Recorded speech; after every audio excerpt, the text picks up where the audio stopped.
Good morning, everybody, and welcome back to Club Musgrave for the next round, the semi-finals of the State 2024 Triples. And this wonderful event could not be brought to you. The Gold Coast Tweed District Media Team, the live streaming is brought to you by Bowls Queensland, Experience Gold Coast, and Queensland Government. And, of course, the major sponsor is Nick Fisher, Pure Real Estate. We thank Nick for his continued sponsorship of our wonderful game. We'd also like to thank Musgrave Hill Bowls Club for the use of their facilities through these events, and also all of the other host venues. We thank them. Also, we'd like to thank the umpires, greenkeepers, bar staff, bistro staff, and all the volunteers who have made this event as good as it is. We say thank you very much for giving up your time. And, of course, Bowls Queensland is proudly sponsored and supported by Mullins More Than Law, Queensland Government, BCIB Insurance Brokers, Asset Sports, J. Carroll Club Promotions, and Bioscapes Group. We thank them for their continuous support of our wonderful game. Michael Sorensen. Good morning, Michael. Morning, Brian. Mate, we've got another cracking game here. What about that last one? Gee whiz. Mate, don't get much better than that. The games I've live stream commentated is every single one of them has been incredible. Game.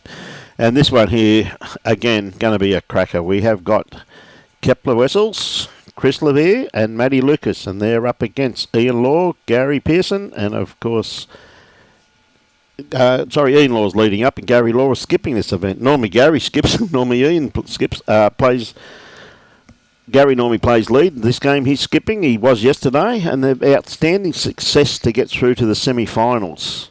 Now, Kepler using these blue bowls. Everybody knows Kepler Wessels. He was the captain of the Australian cricket team and also played for South Africa. And believe you me, he's taken to lawn bowls and been absolutely outstanding. But wasn't too bad with the gloves either. Mate, he was pretty good, mate. I only made the comment to him the other day. I said, but Kep, I said, your biggest problem is, mate. I said, mate, sir. Mate.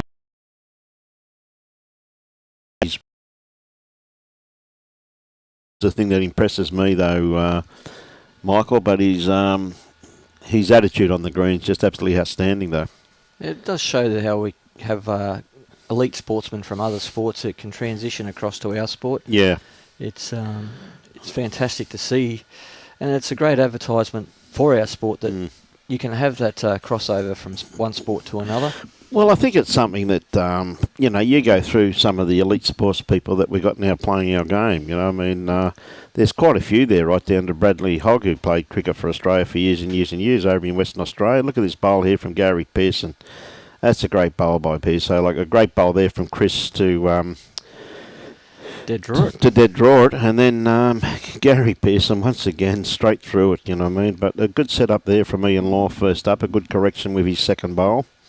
Now, a lot of these bowlers, ladies and gentlemen, come off the number 2 green. Absolutely running superbly, but it's going to take them a little while to adjust. And there, once again, look at that bowl from Chris. So. He's done it with 2, mate. 2 out of 2. Of course, and he talks like Robbie too, though. Yeah, this is Chris's home green. Yes, he talks like Robbie too, though, mate. He's one of them New Zealanders. Played for New Zealand in the World Bowls that we had here earlier in the year. Great bloke, Chris, too, mate. Don't worry about that. Been a pleasure to deal with when he's been working for this club, mate. He brings down on his own a little bit now. He left his job after he had here for a few years and wanted a bit of a change, so good on him. Okay, Joshua Beattie, roving reporter. Where are you roving today, mate? You're not roving down around here, buddy. So,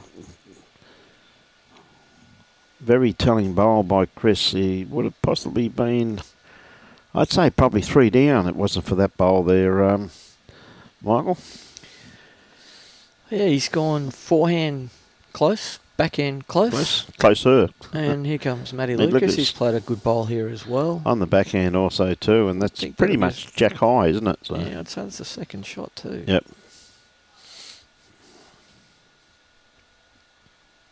Pearson's calling for weight. Play weight through there, yep. You can get all 3 there. Yep. The right bowl. Well, pretty much so. You could get all 3 there too, though, mate. Depending on how you hit the split. We're about to find out. Yeah, he's very, very close. He's got it clean. Oh, how unlucky is that? That's He just got too much of that bowl on the left-hand side first, you know. Day after day. Come on, Josh. Mate, have you seen in Joshua's contract at all where it gives him a day off, Robbie? No, mate. Sorry, Josh. Won't wear that one. It's obviously a sick day, mate, in my opinion. And if I remember correctly, Joshy, you're all out of sick pay, mate. He's in trouble. Only Joshy, you enjoy yourself, mate. Yeah, that breeze is starting to get up out there without. Yeah, good call, Noel. It says, great to see Kepler opening again in Australia. Good on you, mate. Good call. I like that one, Noel. Okay, Gary looking to dead draw it. I think he could be just a little bit too much run in that. Oh, he's unlucky. He sent that in far enough to count, though, Michael. Didn't see the finger. I don't know whether it was one or two. Yeah, mate, these guys won't tell us, mate. They keep it really quiet. You blokes have to wait till we do the board. Kepler's playing a flat bat. Yeah, certainly. Very straight back, mate.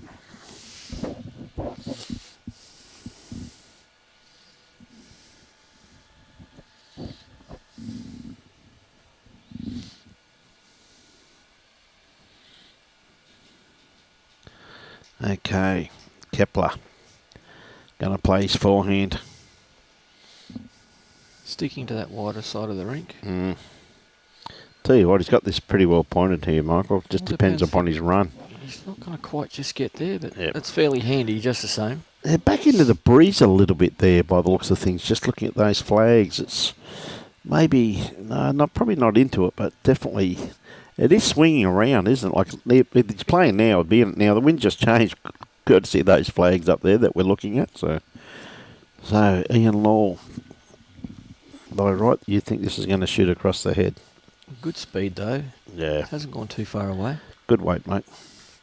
So Kepler got around about 3 foot to add for his weight. Yeah, he's well pointed again. Yes, this is well down. Yeah. G'day, John. How are you, mate? Bit of trivia there. Michael won his first club triples title at Noosa in 96.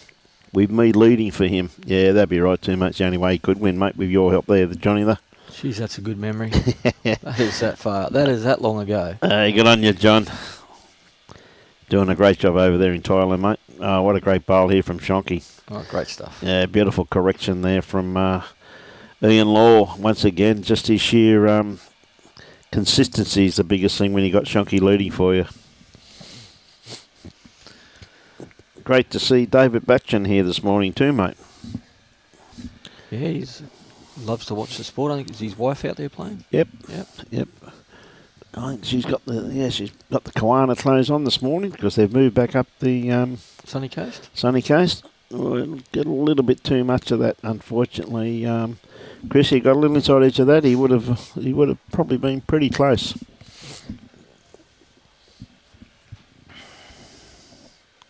Oh, I think that's a bit tight. I don't think PSO's really sent that one, mate.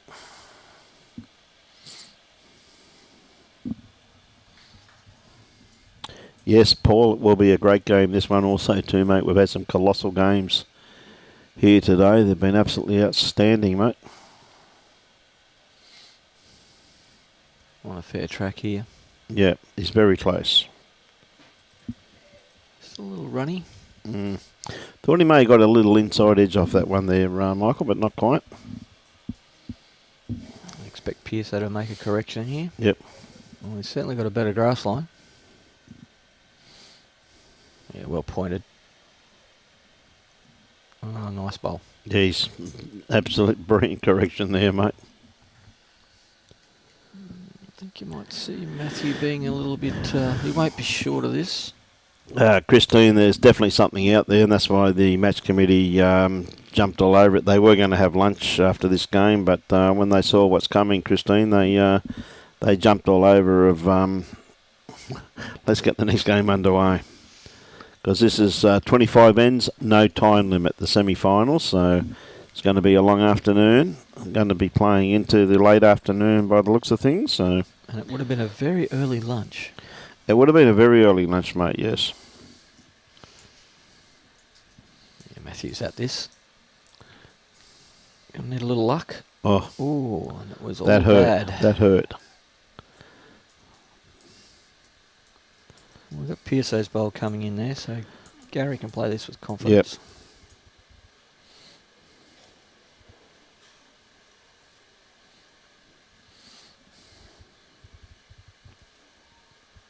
Yeah, well pointed. Starting to work his way back. Well, pretty handy bowl in behind there, though, Michael. I don't think Matthew can really afford to go again. I think he's really got a draw to save. And the thing about that, I think the danger is going to be Pearso's bowl out there, mate. Be interesting to see what he manufactures here. He may still... Because Gary's got another bowl in his hand. He might decide to chase that one bowl of Chris's, which... I think Matt will be looking to forehand myself. Yeah, he could be looking to forehand. I think with that bowl there's a little bit of danger. Well, you've got Kepler's bowl out there to come off the inside, yeah. And you've also got... Definitely got more options, that's for sure. Also got Chris's bowl on the way in as well, so any type of connection in there. Much better option on the back end. Yep, for sure. Seems a good track. All on his speed now. Okay. Split after this end.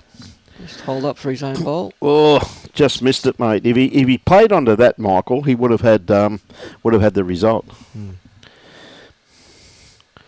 Now with that, mate, I'm going to leave a guest commentator in your capable hands, and I'm going to duck out and have a bit of lunch, mate. Good on you. That's all right, mate. Then I'll come and relieve you. Fantastic. Got our major sponsor for the pairs. Yes, mate, and the triples. And the triples. What a great bowl here once again from Gary. Lovely. Well played. So, ladies and gentlemen, our major sponsor, Mr. Nick Fisher, is going to be on air. So we welcome Nick to the microphone.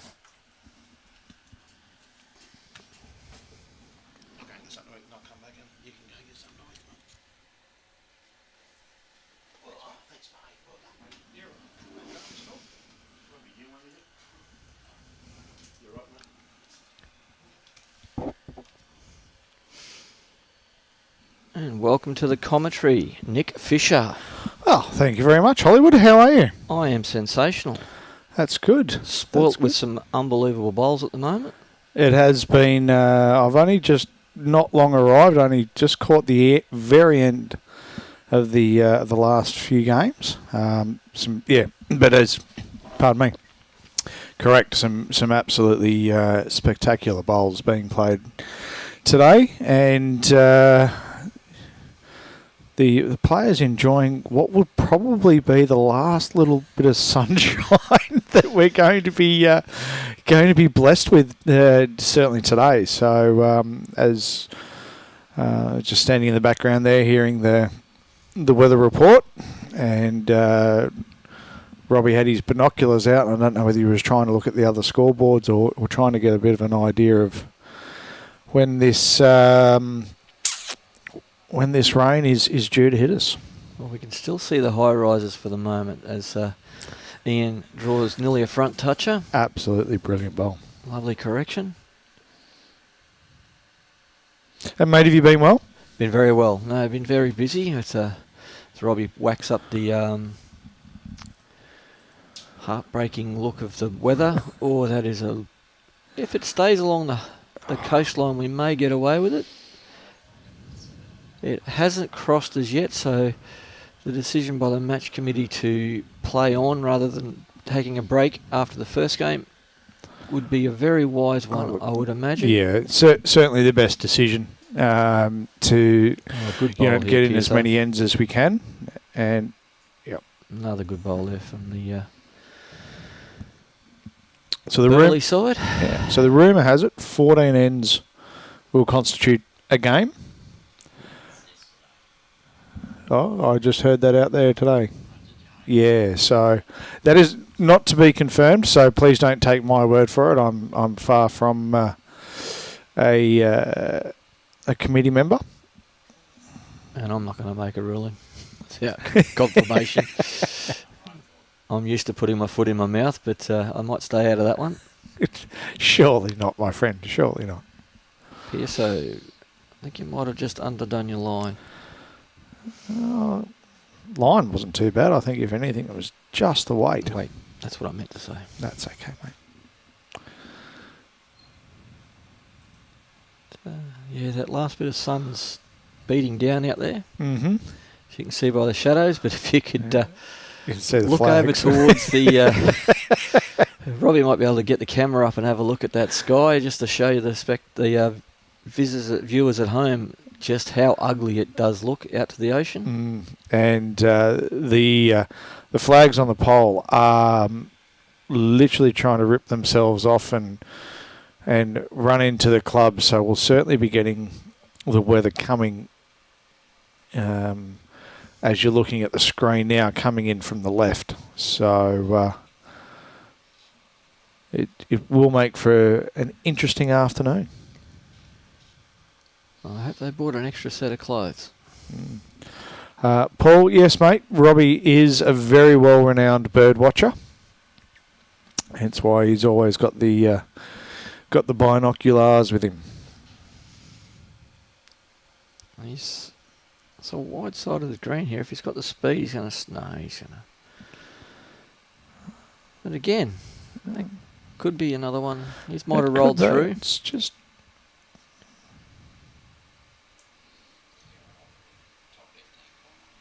There we go. There you go. Top left-hand corner. That's what we're looking at from the commentary box in our nice, warm and dry position. And I can tell you it's a lot darker than it looks like that on the telly as well.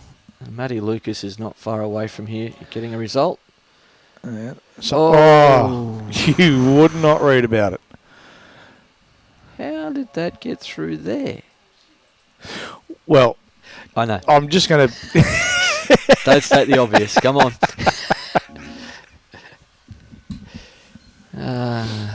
Good to have you back in commentary, Nick. Look, it's a pleasure to be back, mate. And I think, I look forward to this time of the year every year. Get down and watch some great bowls, and then I get to hang out with your good self. It has been fun each year. And we certainly do appreciate your sponsorship. Well, thank you very much. And your foresight whilst on the commentary. Like, it's not as though you're a mug to the game. You do play yourself, and you do understand the intricacies of it. Yep.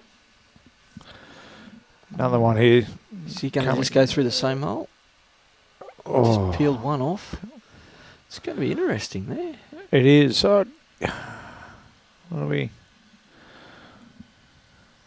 There's a bit of glare on the screen. So is that PSO who's looking at the bowls? Yep. Yep. And I think they might have conceded. They have. He's picked that off clean as a whistle. So you'd be thinking probably just the one there, maybe? Yep. I think so.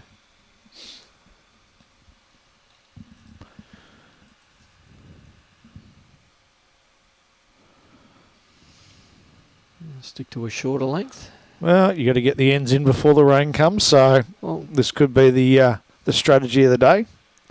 Kepler's used to those short deliveries.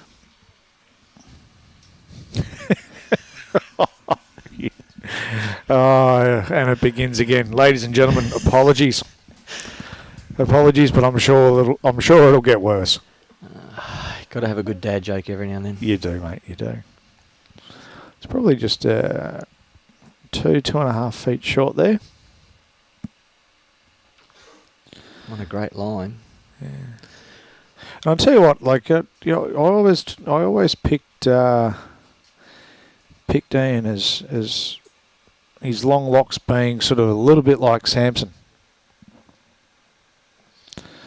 Where he gets all the power from and the magical, but he's lopped them. He has. He's gone with the short back and sides.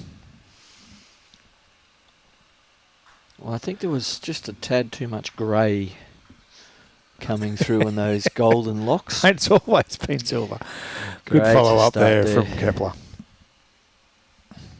Good afternoon to you too, Tracy. Hope you're well. And yes, go the Dragons.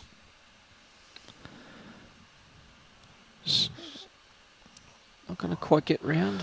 I'll tell you what, the weight was there. Oh, that does not look like much fun. But the forehand coming back this way has got quite a lot of swoop on it. Mm. If anyone's been watching the live stream. Forehand for a right-hander or forehand for a left-hander? Forehand for a right-hander. Okay. Sorry to the left-handers. So the left-hand, the road side of the green. Thank you very much. Well, the left-hand side of the screen is we're looking at it on the TV because people wouldn't know where the road is, would they? Well, it's not next to the clubhouse. No, true. It's not.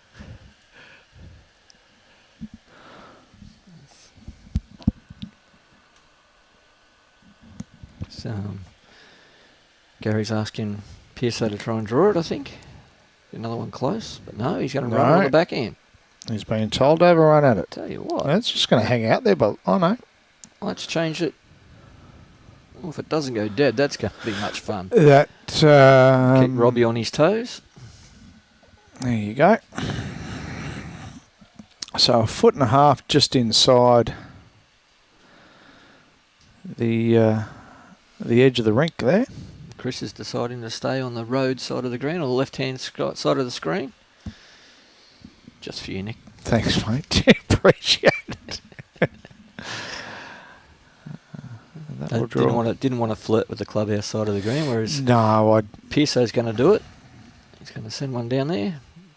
Get a bit of a learn from this.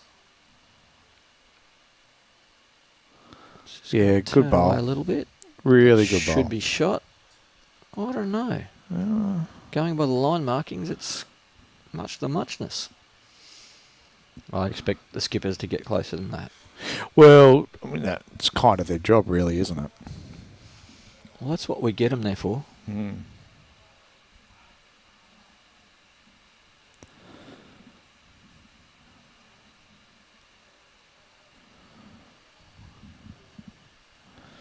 You can see that Olivia's taken a very handy lead after 3 ends. She's playing great bowls. But Liz, if you had been watching the previous live stream, Liz was amazing. Matthew might have just left that one a bit short on line. Yeah. It's going to be right in the eye line too. Yeah. It's kind of feels it's one of those real pain sort of bowls. Gary's going to have to come awfully close to it, which he looks like he's going to do. It's a nice bowl here. Yeah. Well played. Absolutely cracker. Oh, it's still running. That, though, will be shot.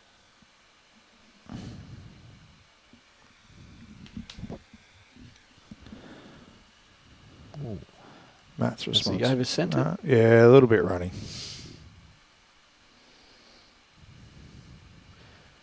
Matthew not happy with himself. No.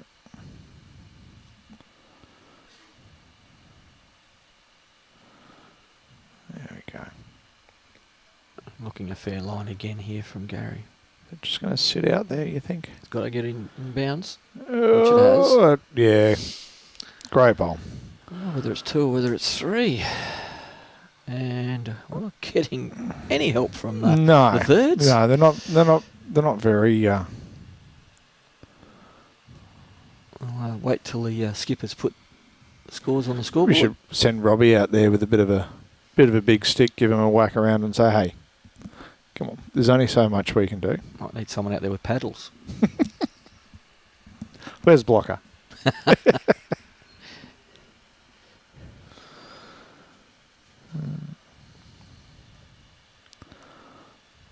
Alright. So Dodgers, Shonk's been given the instruction, put it long. Whoever's nailed the long ends in most of the games that we've been live streaming has been the victor. Like the Helensvale girls, when they finally got the mat in the quarterfinal, nearly fought their ways Great back start. from a 10-shot down. Oh, really? It's a very handy start. Kepler's on a good line here. It's going to be interesting to see on this particular hand, because we can see the winds coming across the screen from right to left. So Yeah, Yes, I'd expect that we'll start to see them take a bit more of a wider line. Yeah, it will get wider and wider. And as long as the rain does stay away, the green's going to get quicker as the wind comes along and dries the surface out as well. So Ian will be a little bit disappointed in himself there. He will. The line was good. And Kepler probably just a little bit narrow again. Don't know if he's made any correction. He's good memory. Very good memory, I mean. But again, they're not too far out of the count. They're in a good knock-up zone if Matt decides to come that way. But I dare say that Gary will draw another one here and... no, he's going to be following Kepler. Yeah, they're going a little bit into the wind in this direction. Yeah. So you can see they're going to start to have to adjust their weight.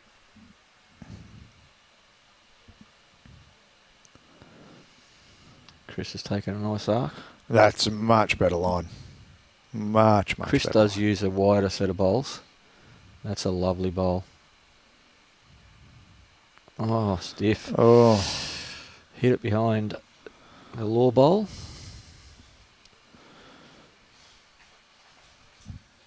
We had a lot of fun with the laws the last time we commentated together, didn't we? No dad jokes there at all. But whoever it was, yeah. And no, just... Oh.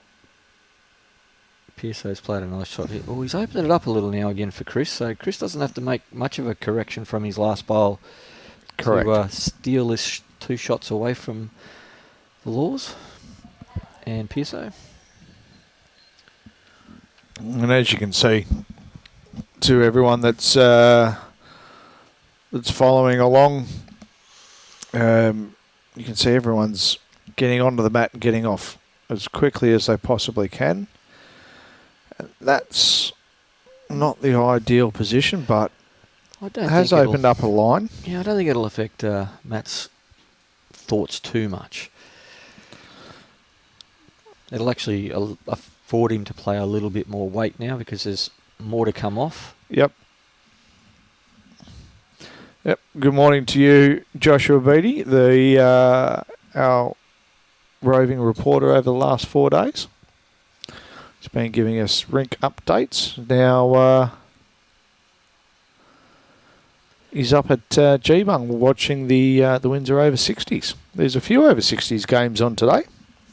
There's a few over 60s playing our game.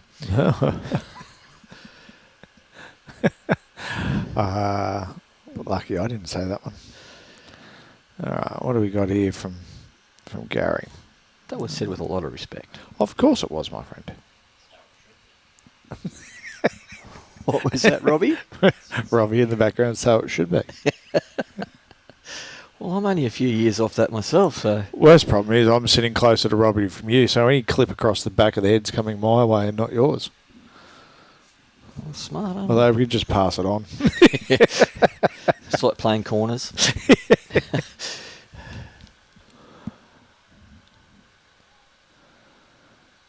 I'm just wondering whether it might be worth Gary's thinking to maybe go the forehand and get to that black bowl, but he's going the backhand, I think. Try and change his head up a little bit. Sitting there with 2, and I get the feeling he just wants to rest another one in there just to make it a little bit harder for Matt to... Put a bit of mud in the eye. Yep. Onto his own, that's certainly going to help. Oh, well, just look. Oh, look at this. You did say... Oh... You did say for him to go for the black. Didn't see it on that end. No. I don't think anyone did. Closer to the target this time. Yeah. Edge off that. Onto the jack. This is going to do something. Oh, still. Oh, he took his own. Yeah. So ouch. Just the... Oh, is that 3? It's at least 3. No, it wouldn't be 5. It was close to 5. Was it? Yeah.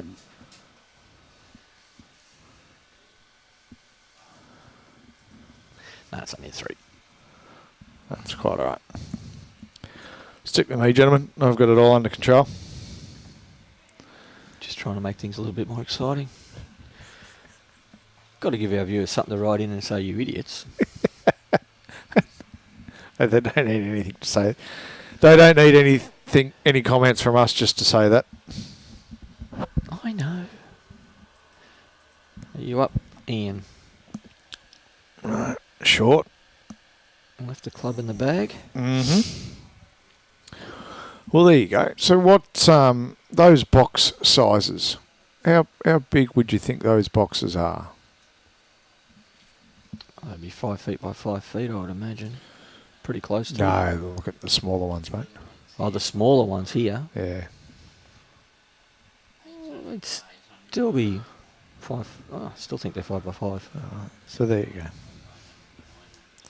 It's about 900 by 900, which means Ian's first bowl would be 900 mil short.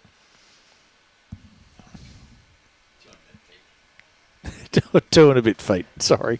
27 3/4 inches. To be precise, eh, Robbie? Well, Kepler's just got to drop 2 feet. Mm-hmm. Might have cut his line. Yeah, He should come underneath it anyway. the weight's going to be all right, I think. Is it? No? Not slowing up as much as I would have thought. But then again, the breeze will be helping the bowls along. This looks like a fairly good line. Good morning. Good morning, or is it afternoon? Where are we at? No, still morning. So good morning to you, Robin. Welcome aboard. And Shillo Comedy Hour, mate. You've signed in just in time. It is on. It is coming.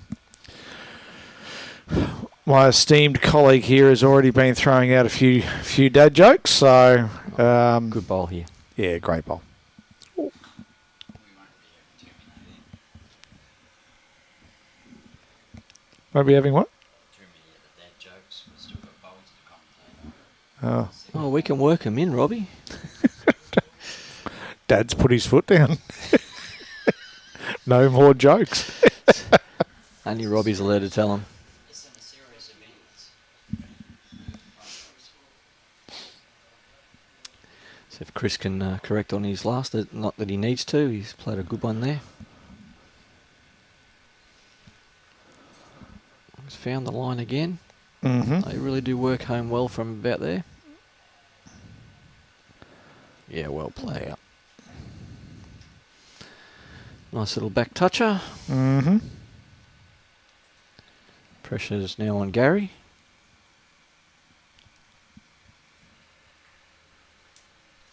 Where is Matt?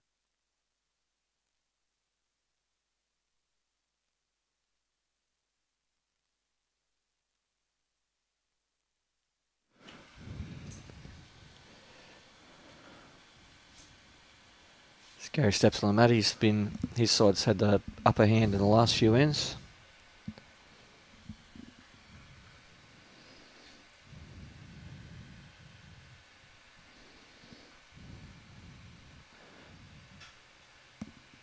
Green man's over from Broadbeach. Gary's just going to cut away here.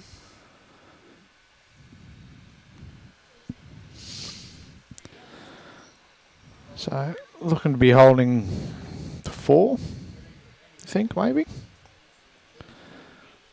Only 2. What about 3? 2.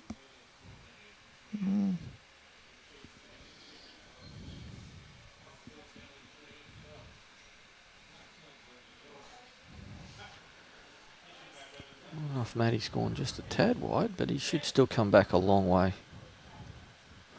What's Matt bowling with? Henselite, Hanselite? XGs, The XGs, yep. Do have quite the the arc. arc or the swoop or the kick or the hook. In other words, they come back a bit. Yes. PSO's called for a weighted shot down the backhand.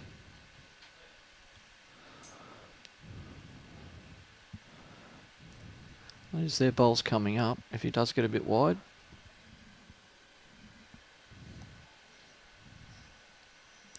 And look at this. Oh, that hurts. That's alright, he's only He's 2 down now. He was 3. So 2. that was a correction. Mate, that's 5 down, almost 6 down every day of the week.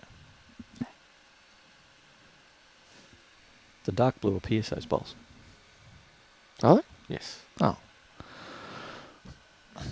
Glad you're here to correct me.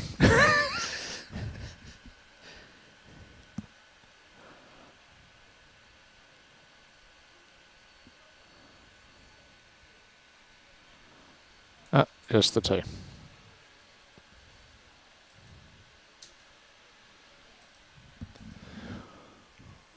Wind really starting to pick up here now. Yeah. Still see the high rises, so we're safe for the moment. Although it's interesting enough, the 2 flags on the far side of the green in the corners are sitting extremely still.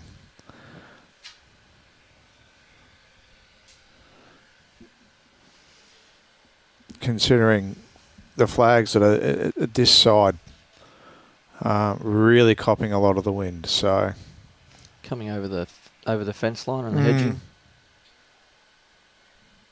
Kepler's got a good handy start.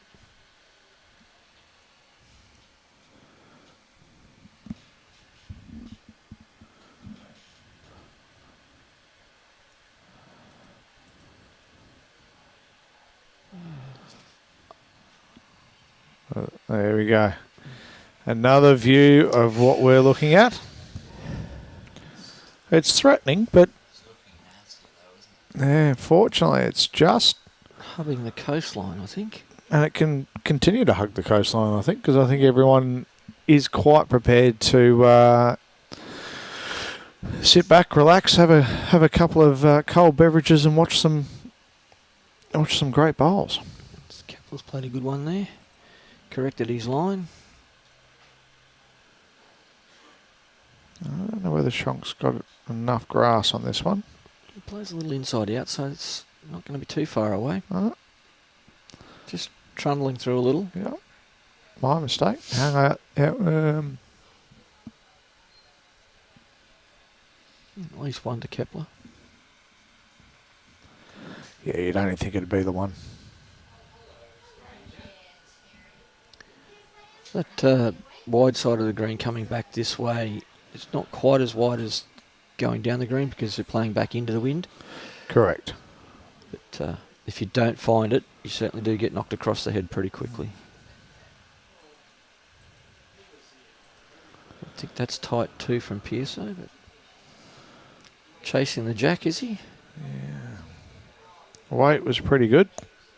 In fact, I think the weight was probably spot on there.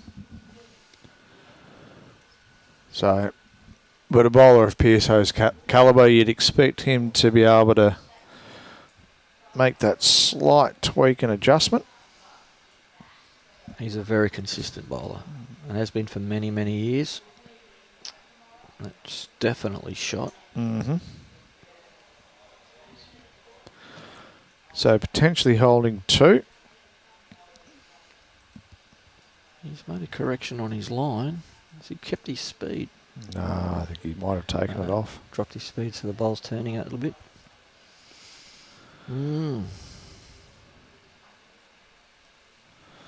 So they've got a handy lead though. They've got 6 shots. Really wouldn't want to obviously drop any more on this end, but cut that back. Even worst case scenario, cut it back to 1. But there's a lot to sit on there, so and there is always the advantage. I think Matty's got the advantage of his holding shot, so that certainly helps. There's always the advantage that when you do have the last one, you can generally... This, I think, is very close. Yeah. Right in the eye line. Pulled up a little short. I think that'll probably take the weighted shot out of the equation. Yeah.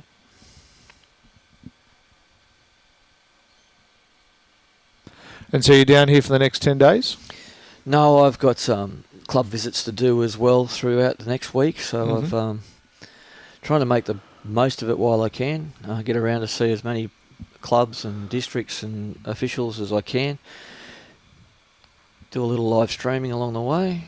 Talk about our relationship with Club Map with Bowls Australia, trying to get all our clubs to take the advantage of doing the free club health check and then having the CSMs come out and discuss priorities that the club should be looking at through those health checks. They're a self-audit type of situation over about 12 categories, and they rate themselves from 1 to 10. Yep. And does that include the temperature of the beer lines?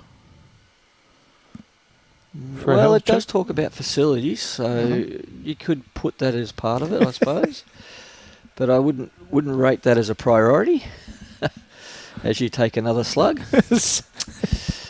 Good on you. Oh, that's a good bowl too. Yep.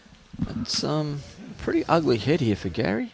It is. I mean, that one bowl there of PSOs to the left, and then you've got Shonks. Just, I think if Gary's going to play the way he wants to play, more than less, it's that side of the green has proved very difficult for upshots. So it's he might just take the guesswork out of it.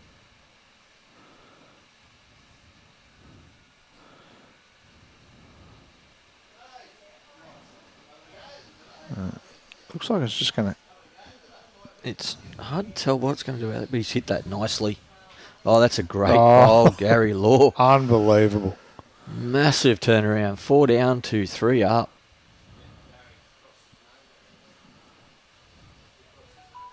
I think. Yep, that'll be definitely going to be 3. Wow. Wish I could bowl like that. Oh, give me 100, I'll get close. Bowls, that is.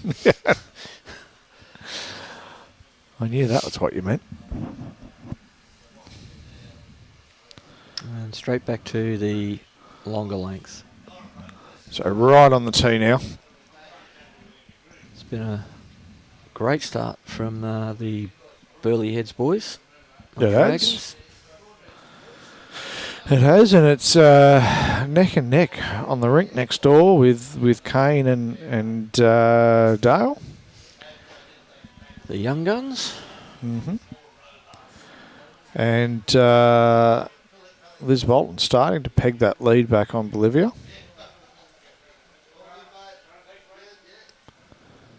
Serena's got a little bit of a lead over Nolene. Correct. Kepler gets one nice and close. Certainly does.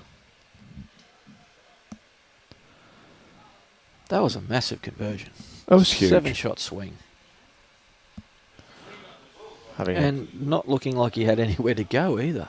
No, well, that's it. I was looking at that. I'm thinking, oh, well, I would have thought he would have tried to play the backhand there and just draw in to try and pick up one.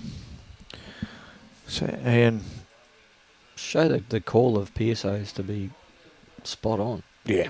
And Kepler's put 2 nice ones in here. Absolutely. Good lead.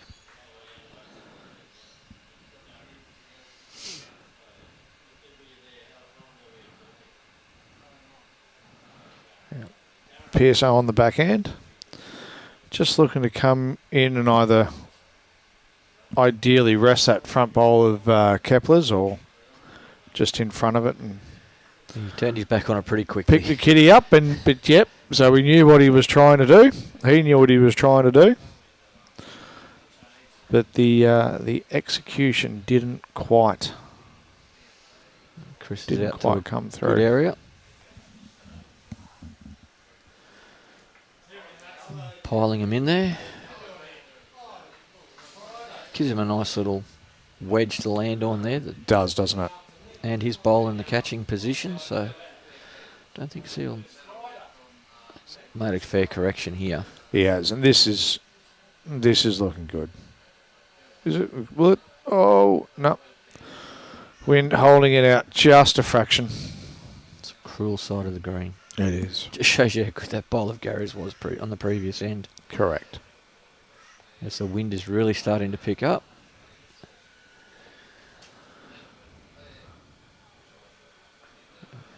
Chris has got that out in good country. Ideally like to just lob in behind the jack. Something like this. Bit like that, you reckon? Pretty handy. So what do you think we're going to see from Gary? We think we're going to see the backhand? I don't think he'll be short on the back end. But then again, he can't afford to be going at it too hard because he's only got the one bowl in the head. He's confidently 4 down there. He's going to have to play he'll want to play with at least a foot, 2 foot of weight to give himself another bowl in the head if he does miss. But give himself the opportunity of dragging that jack for 2 or sitting the bowls. So...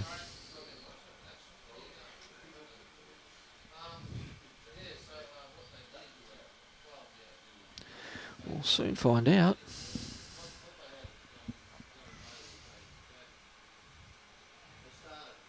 Yep, standing on the back end. Mm-hmm.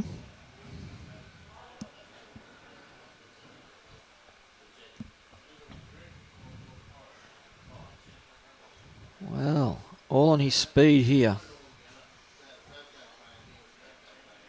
Oh, he's played this quite well. Great effort. Could not have played that much better without getting the result.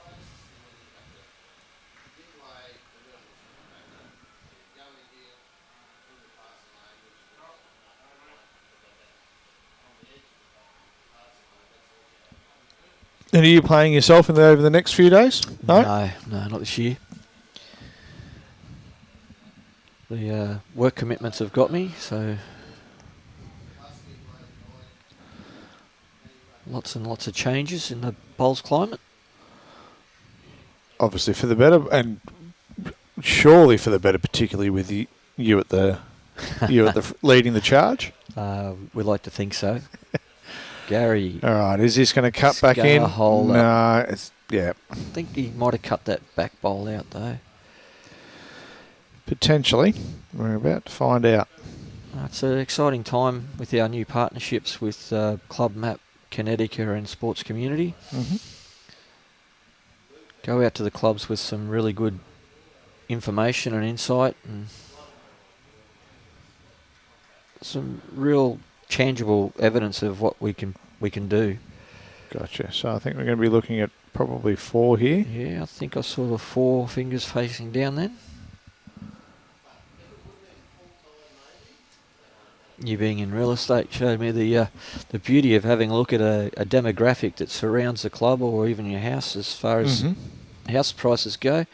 We've now got a tool with Connecticut that we can do a catchment report and gives us all sorts of information on age demographics, income demographics, that now clubs have got tangible proof as to how they can build their business plans and their strategic plans for the population that's around their club. Based on the community, yep. And a lot of the clubs are absolutely astonished as to some of the information that they're getting from that, and because it's so tangible, because it comes straight from the census and put together by Connecticut, it's a really great tool that we can walk out to the clubs and show with a lot of accuracy and so many times. Like the first question I like to ask them is, what do you think the average age is of the demographic within 3 kilometres of your club? And because so many of our board of managements and committees are of the more senior age, they normally just move within the senior circles, so they're normally out by a good 10 or 15 years when they're guessing. So the average age of the community now is under the age of 40. Yeah, wow. So it's around the 38 years of age, and not too many clubs even come close to guessing that. So it's a big shock to them, but at the same time, it gives them an idea of what they can do with their even their barefoot. I was at a club just last week, and they said, that makes a bit more sense. We won't be playing the music we played last week. We might jazz that up a little bit. Yep. Yeah, gotcha. Just simple things like that. And not only that, there's a lot of different nationalities in a lot of areas, and there's a big pockets of one nationality more than others, so they can look to how they're catering on a Friday night or a Saturday night when it comes to running menus and stuff like that. So that type of information is fantastic, and the relationship we've got with Club Mat, with the free webinars that we can that we run, that really bolsifies the terminologies that we're using in those webinars as well. We just had a grants webinar last Tuesday night, which was fantastic. It had the rats and mice grant, so we're not talking about major facility grants. We're talking about the $2,000 to $15,000 grants that are available through local and state governments, and being able to take advantage of that. And we can actually show them how to do it, which is something different to what it's been in the past, where we just talk about it. We've actually got a tool now that we can show them with short videos from the Resources Hub. Yes. So it really gives a club something to look at, something they can something actually, tangible. Yeah, they can get their hands on at any time. As this is a very tight-looking head. I'm not sure who's actually got shot there. Yeah, it's going to be really no, I would say Kepler's got the shot there, judging by the one angle that I've got. I mean, really. Oh, well, here's a good bowl. I really would. Yeah, it is. Okay. That's a fantastic. So, guarantee you now that they'd be holding, Team Law will be holding 2. As that bowl falls out. Holding 1. But you would think that Team Law now are really starting to look to put the cuffs on the game. Well, that previous end really would have hurt them. Michael, is the wind picking up, or is it my eyes? No, mate, I think it's coming in gusts and spurts and blows, and we're starting to see the cloud close now. Oh, what a bowl. Oh. Sorry to interrupt your commentary there, Michael. But back to you, Michael Judd. We're starting to see the clouds now. As we look out, it's all one. It's all sort of one colour. And I have seen a couple of the players bring their bags in undercover. And I can start to see some people, some of the spectators now starting to sort of pack up and bring the chairs back in. So I suspect, I can't quite see it, but there might be a few drops out there at the moment. Well, the towers across the way that we talk about seeing are becoming less and less visible. So there is a shower over there. Whether the wind's going to push it right over on top of us is yet to be seen. But the wind has certainly now just picked up. It's the flags are certainly straight out. Yep. Which means I'm going home with wet flags in the car tomorrow. Gary's had a great attempt here, but I think he's going to drop 2 more. So, yeah, it'll just be the 2. One. Oh no, the potential measure for a second. The old trusty finger measure.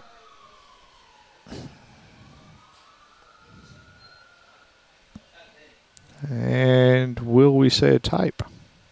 Yes, we will.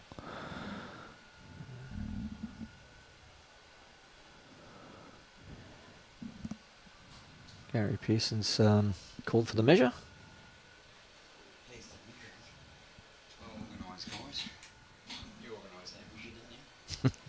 Organised what, sorry? Yeah, the measure, yeah, absolutely. We had all of that sorted out for you. Still missed what happened there. Did you see that, Michael? They're not forthcoming as the rain starts to fall. No. I can see the spits coming across the green, gentlemen. Mate, you might just need to clean your glasses there a bit, I think. I can see it. Oh, can you? I can see it. Oh. There it is. And I can see it coming over the trees. So it's not far away.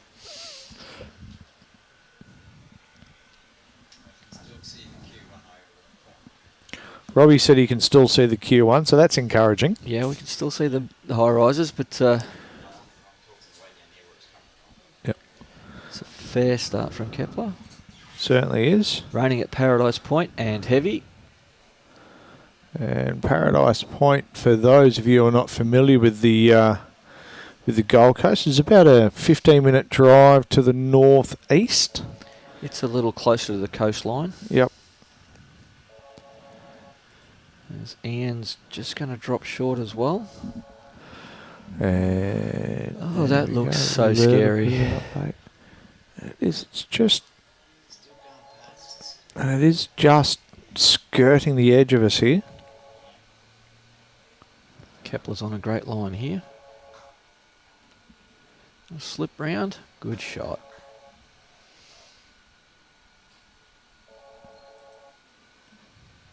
And the score they've got on the board, Robbie, is 9-12 on 9.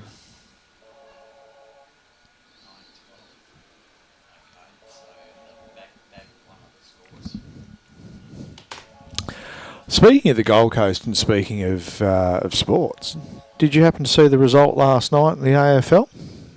No. No, the Gold Coast Suns kicked their highest ever score, 164 points, and gave Geelong a bit of a touch-up. Well, I'm pretty sure I didn't pick that one. No, I don't think anyone did. So that was, as Robbie's pointed out, up at TIO Stadium in Darwin. Oh, Chris So- Olive. Yeah, great bowl. So the Gold Coast really turning it on for sports this weekend. Oh, it is the sports capital. I don't care what Melbourne says. PSA on the back end. Don't know if it's going to get down. No, Gave it a good roll. it is, but that hand there, I know we've kind of harped on it a little bit, but that the wind is coming across the screen. So you're either going to have to be extremely spot on it and just hope that that gust doesn't quite come at the time you don't want it to. As Chris just repeats the dose. Yep. Ooh. Ooh.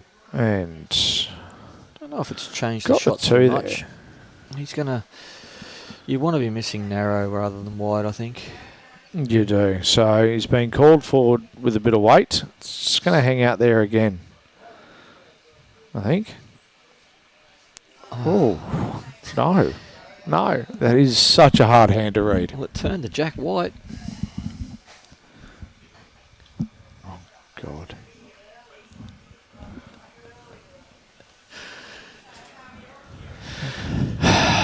Sorry. Sorry, ladies and gentlemen.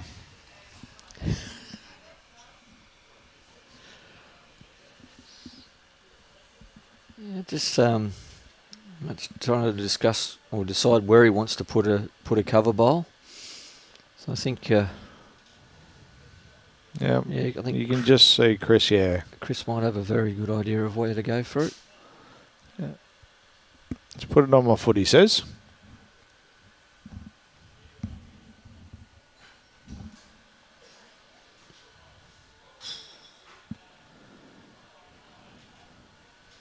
And it's well played. It is. It's going to be a pretty decent home. Could have nearly walked up and put it there. Probably would have got a slap on the wrist for doing that. Oh, the umpire was looking the other way. Gary, have you got the speed? No. No, he is going to be extremely short on this one. In fact, will be the shortest bowl of the Oh, of the this head. weather's starting to come in. Yeah, there's people are running around, scurrying around outside like ants. So,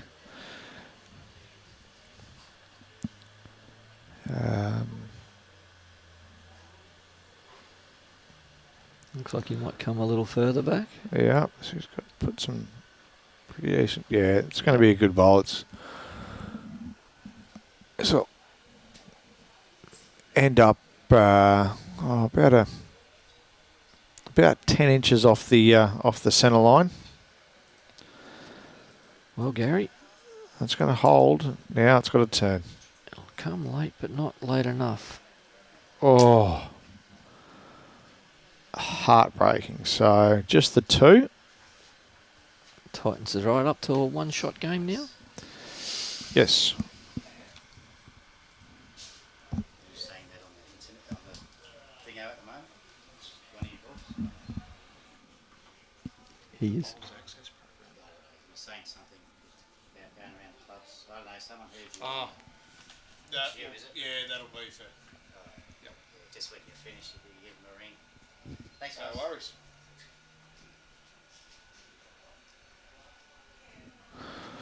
No dramas.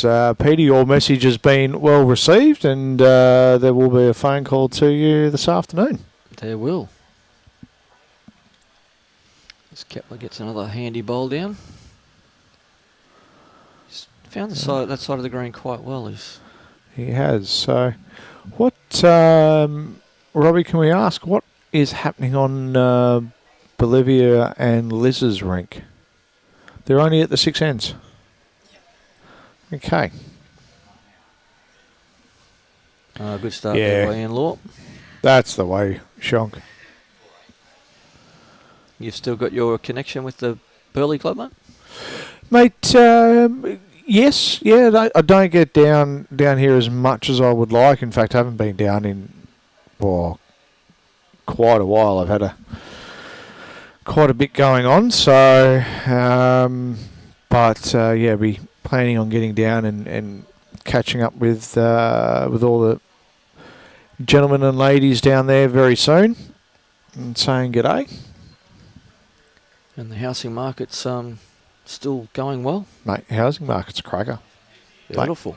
Absolutely bunter at the moment. So, if you're a seller, it's definitely a seller's market, and that's not just me saying that to the sellers or saying to the buyers, if you're a buyer, it's a buyer's market. No, there's a good bowl here. That's a great effort. Yeah. Not enough to pick up the shot, but let's open it up a little bit. It's look, we're saying, obviously the interest rates on hold again. PSO should get in for second on that one, I would think. It's if you are thinking of doing it, you've got plans on what you want to do, now's the time to do it. Everyone says, what about spring? Spring's the selling season. Industry secret? Well, it's not really a secret. I'm quite happy to tell anyone. The percentage of properties that come onto the market in spring is absolutely minimal. It's just that, the flowers are out and everything's starting to get green, etc., which is true. But, the actual difference in doesn't make it a better time to sell. That's just a fallacy. So, if someone's willing to buy, it's always a good time to sell. Well, that's it. Exactly. Rightio. So Robbie's woken up from his nap and adjusted the scores for us. We've got Team Millerick leading 11-7 after 10. Team Matthews leading 8-5 after 9. We are then also looking at a one-shot lead to Team Nelson over Team McWhinney Shillington after 9 ends. And of course, on the televised rink here, we have Team Law leading only by one shot after 10 ends, after jumping out to, what do they have, a 6-shot lead? Had a good lead. So, very close games all the way around. And look at that. If you look at... Gary, you've played this pretty well. He has. So probably holding just the one there. But it'll be not much in it, I would think. Oh, well, this will allow Matty to play up a little bit to his own bowl or just underneath. He's on that wide side of the green. Might have just overplayed it a little. Way back in. Line was good. Actually, you wouldn't be too disappointed with that, really, would you? You won't be giving too much away when you're playing bowls like that. No.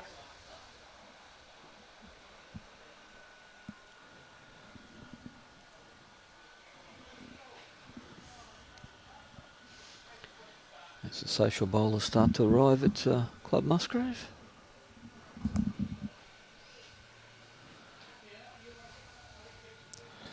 Just going to come across the top of the head here. Not make any change. Take the one. And taking the one.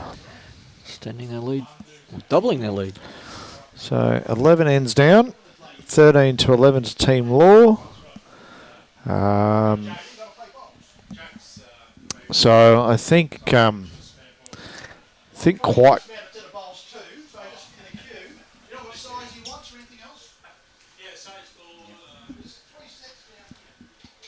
So we're sitting in the nice new bowls office here at Musgrave Hill. Just a bit of a discussion on who's got whose bowls.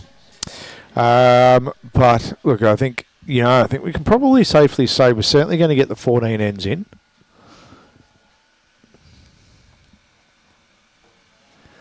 Well, Mr. Vidler, if you were here, we'd have the Larry Moe and Curly. What can I say? It's just got away on Ian there. It has. It has. So. The rain still hasn't worked out what it wants to do. No, Stay out over the ocean's a good idea. Kepler's got it on a string at the moment. He does. He's found that side of the green and he's working really well with it.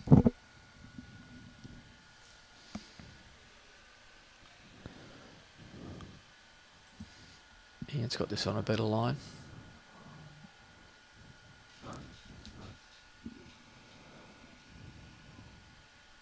Yeah, well played. Yeah, good correction. Foot short, but it's shot.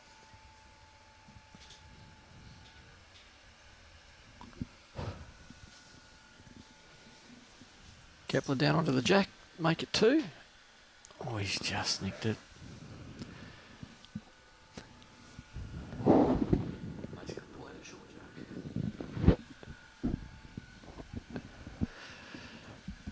PSO's a good line. As Mr. Allen has now left the commentary box, ladies and gentlemen, let the jokes begin. The oars have never been called short.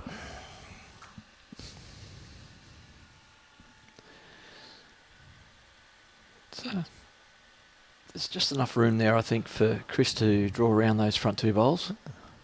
And he's on a very good line to do so. Just not got to send him.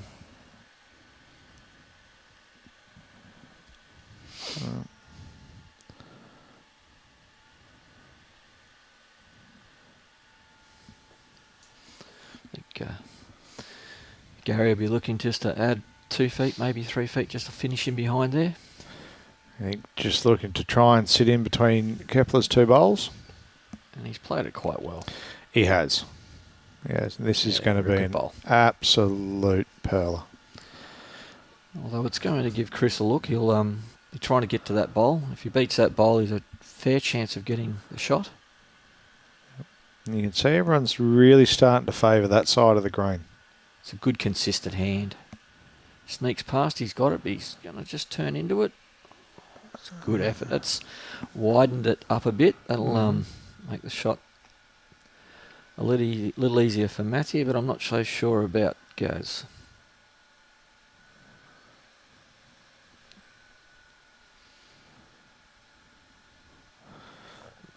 So Gary's sort of indicating there. Just get onto Bro's bowl and turn it up, or I'll just sneak in behind. Andrew, question. And you know what? I am going to leave that question, Andrew, in the capable hands of my esteemed and learned colleague. No, it's underway at the moment. It should be finished in August at some stage, but if we keep getting this weather, that could blow out, but they're fairly confident that they'll have it finished in August. Yeah, Mr. Vidler, the jog was noted, absolutely. But Robbie, yeah, I'm just concerned that Robbie's going to come back and slap us in the head if we run out any little short jokes.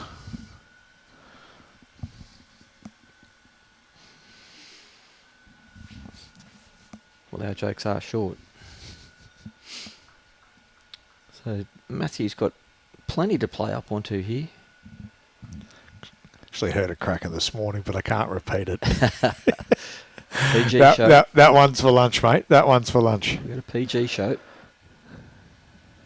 Turns that over one roll. That's going to be... Oh, that's going to be very close. Yeah, where is our cameraman? Oh, I don't know. The binoculars are out of reach. Having a look here, I'm Gary going to put his think. finger down. Yeah, I'm going to suggest that they're going to be down by probably. It'll only be a short distance, Mr. Vidler, about an inch.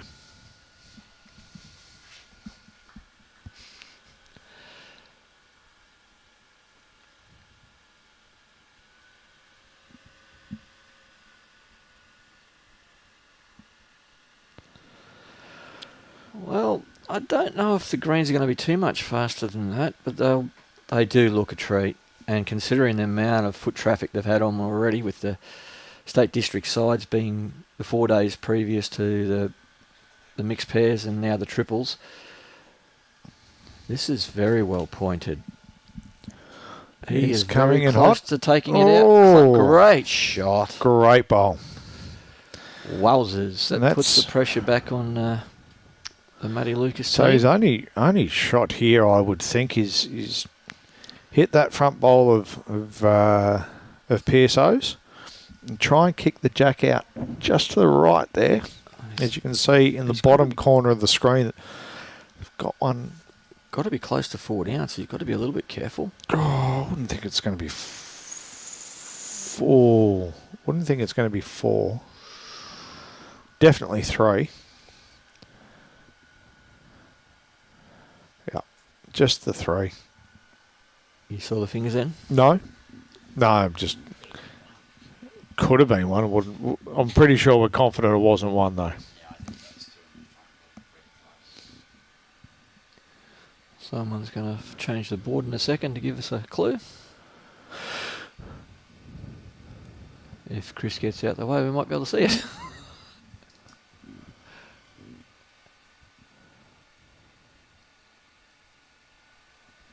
He's found the right line.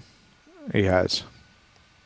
How's He's the weight? saying turn, he's just a bit quick. Thanks, Walshy.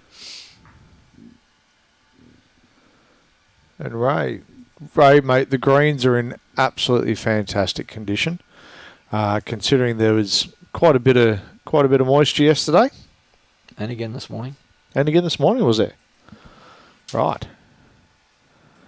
Missed that one on my 2-hour drive down from Brisbane. It's raining when I got here just after 6.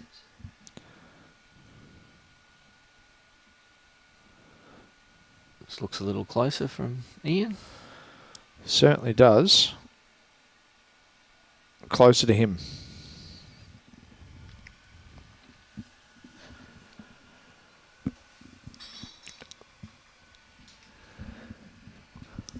Are you suggesting he's come up short, mate? Half his height.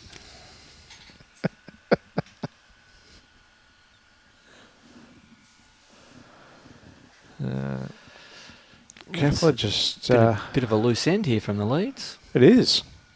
Not what we've been used to. Pierce says, don't worry about it, boys. I'll get it. Does he? Back into that sneaky little breeze. It's got them all. You're reading this really well, I must say. Oh, well, I'm just trying to speak it up. Talk him up.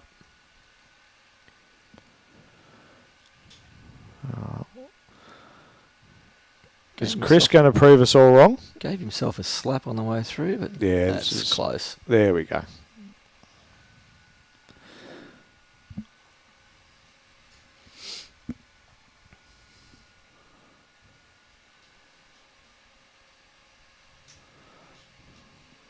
Big chance of sitting the bowl or trailing the jack. Yep. Oh, big movement.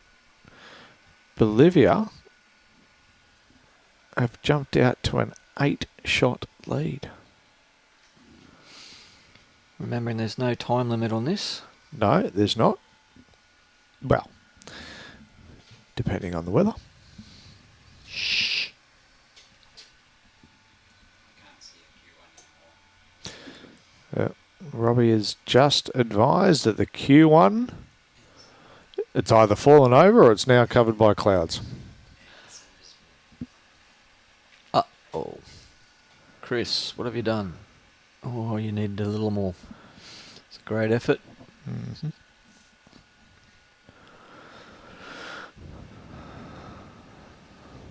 Built that sneaky little lead back up to 5. Mm-hmm. Chris has just popped in under the shelter. He's just got the windbreaker out.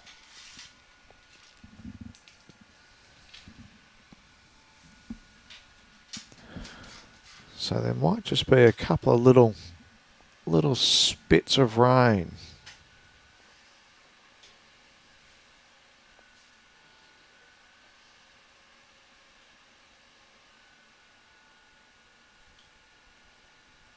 Just wondering, with that bowl, does that mean that Chris's jack high bowl is shot? No. Oh, that is close. Well, Gary played a tightish line with weight, so to try and promote his front bowl. Yeah, There's a lot more room there than we thought.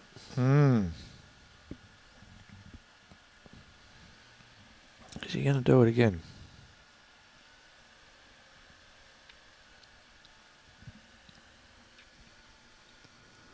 He's on a tighter line. Yeah, absolutely, Phil. Agreed, and let's hope it does stay off the coast. Yeah, get away with it. Yep, the social bowlers don't seem to be concerned. They're just happy to get out there and have a game. Oh, absolutely. They've had their greens for a while. So. Oh, look at this coming back. This is a good bowl. Is going to be just shy. Right, straight for the tape. Oh, well, Ian seems pretty confident. He's going straight for the mat. Oh. Yep. Oh, there you go. I saw the hand go into who was it? Might have That was been Kepler. Kepler's pocket. I thought, oh, he's going straight for the tape measure, but no. No stuffing around. Let's get this show on the road. Let's get our 14th end done. Pretty sure they want to try and get to 25. Well, I'm sure that. Look, I'm absolutely sure they will.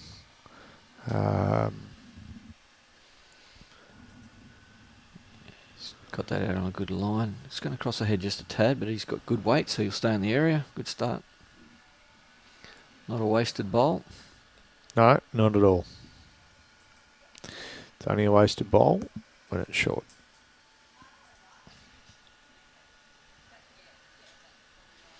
Yeah, Kepler's on a good line.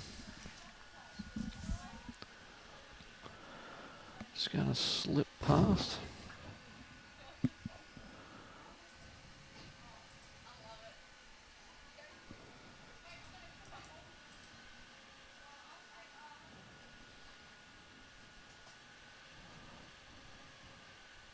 Yeah, if he's got the same weight, he's going to be awfully close again.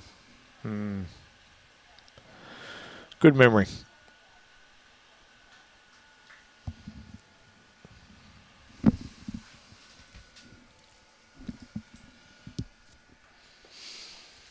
Oh, Kepler's tightened his line here. Might slip across and sit the shot bowl. Oh, he's just snuck through. As Nick's left the commentary for the moment. He's on a comfort break.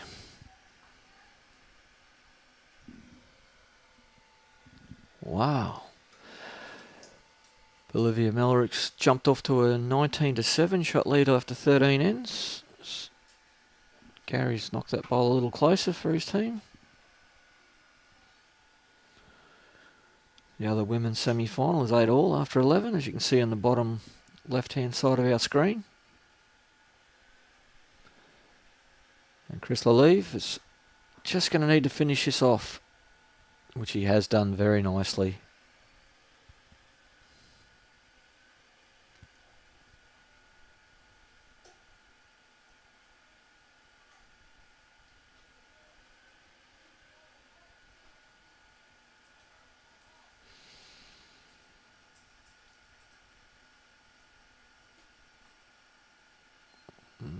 This is interesting. A bit tight, I think. It's going to just run away.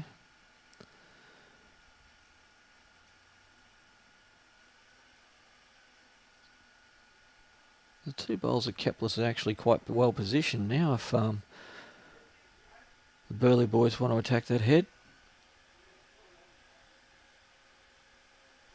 Chris has quite got this wide enough this time.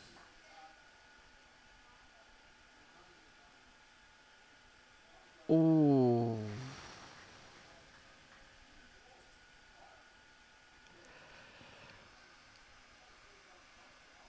Wouldn't mind Spidey Cam right about now, would we?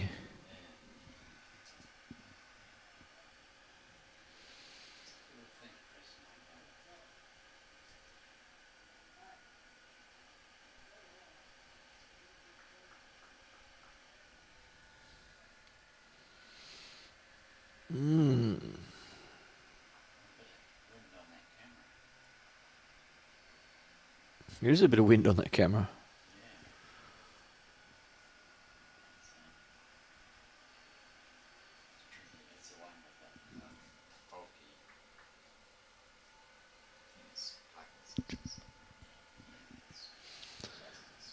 Gyro's not so good on that camera.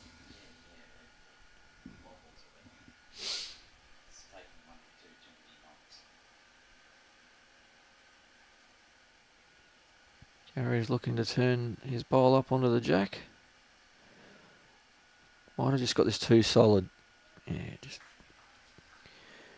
too much in the middle.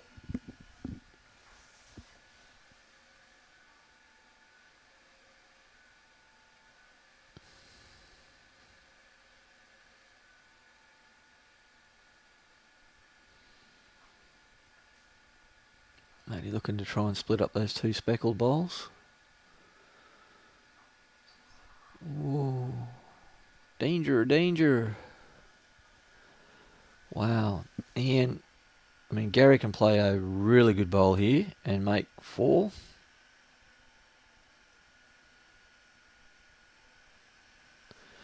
Plays that backhand with the right weight. Can pop onto the indigenous bowl of Chris's and the touch of the jack as well, and push it straight into the middle of his bowls.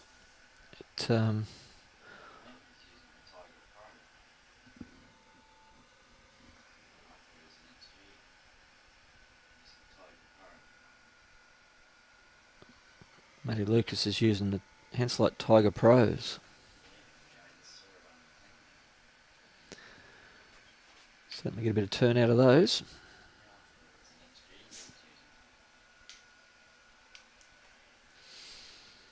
Can play this on either hand really, but I think he's just played one down the backhand. He'll try it again. No, he's going out to the forehand. So what are we determined? It's close. It's close.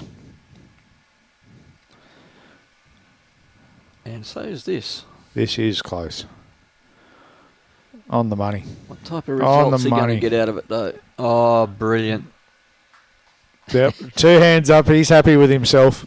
He enjoyed playing that one. That's a lot of shots. So just popped outside, and there's a very, very light sprinkle.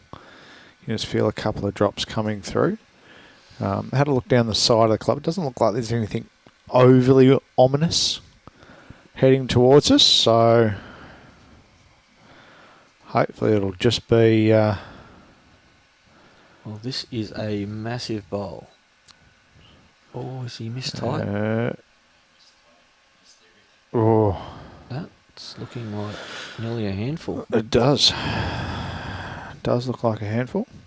I should have said to the boys while I was out there, please, Yep. Yep. They're waving. they're not saying hello. They're saying goodbye. That's a huge pickup. What a great bowl by Gary. He goes all right, really, doesn't he? He does.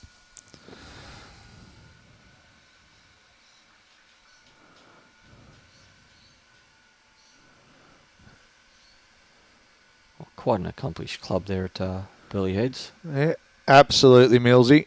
They are a bloody great family. Indeed. And the lawman says, come on, my son's an adopted son, Pearso. Mate, always here to entertain, lawman. Thanks for jumping on and saying good day.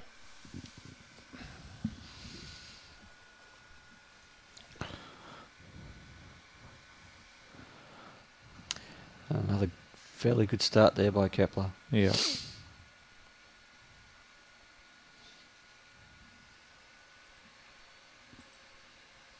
That's two major conversion shots Gary's played Yeah. in this game that has converted.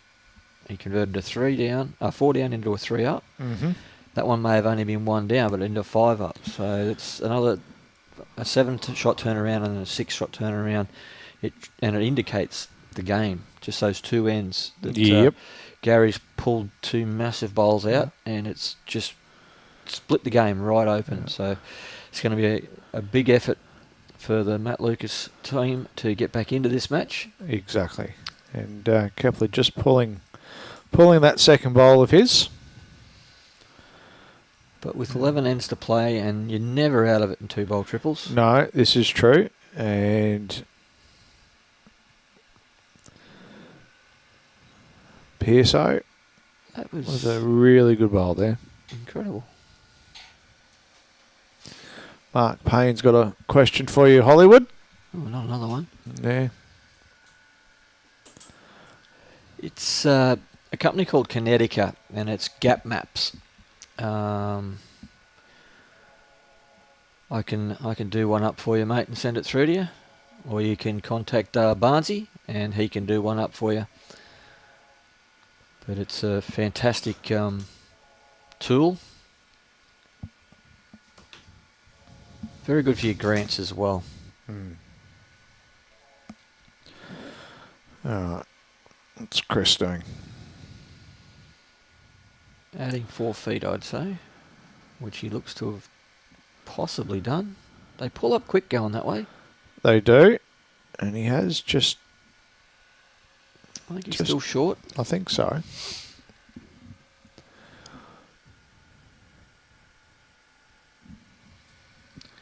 Gary gets congratulated by his boys on the crossover. Thanks for carrying us, I think was the word. Was if I could read lips. They haven't... I mean, you've got to have balls around the head to make those conversion shots. Yeah, true. So I know, I was just...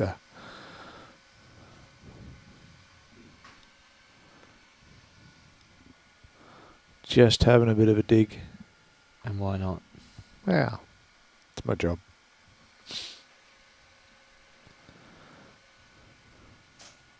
Got this on a fairly good line again. He's Yeah, trying to just turn just away. A bit short, so I think obviously the plan there is just to look to roll Ian or Pearso's bowl over. Just wondering how far short those bowls are. They're probably a couple of bowls short, so Chris is still trying to get him to draw around it. Because with that call, I'd say that Kepler's bowl must be still shot. Yeah, correct, Mark. We do need the younger players to keep coming and joining our game to move forward. And the one thing that I have noticed over the last 5 days, just sort of looking around the live stream and when I was down here on Wednesday, is the amount of younger players that that are out playing this. It's really good and it's really encouraging that, I think the game's in good shape. And we just need to make sure we don't take the foot off the pedal in attracting the younger players into the game. Well, it's a nice young rink of boys on the rink next door. Mm-hmm.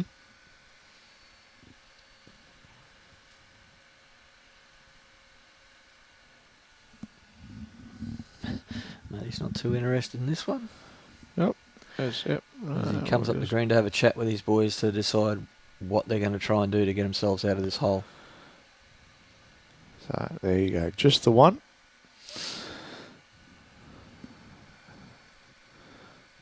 And so with 10 ends to go.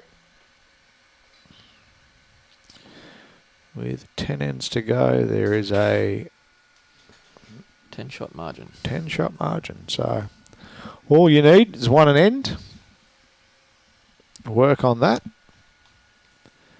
Push them to the tie break. See Nolene and Serena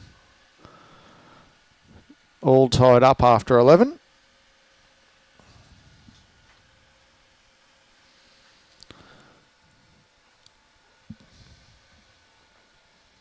Olivia's got a commanding lead. Yep, that's going to be a tricky one to peg back, I think. But again, 2 bowl triples. 2 bowl triples. The only thing is you wouldn't want Junior on your team when you're down. He's learned how to turn a 3 up into a 6 down. That's a really good effort. That is talent. Yeah. And Mr. Vidler there having a small dig at the of Shillo. I don't think Shillo's on the rink. No. I think Shillo was there watching. Just firing some shots across the bow. Kepler gets a good start.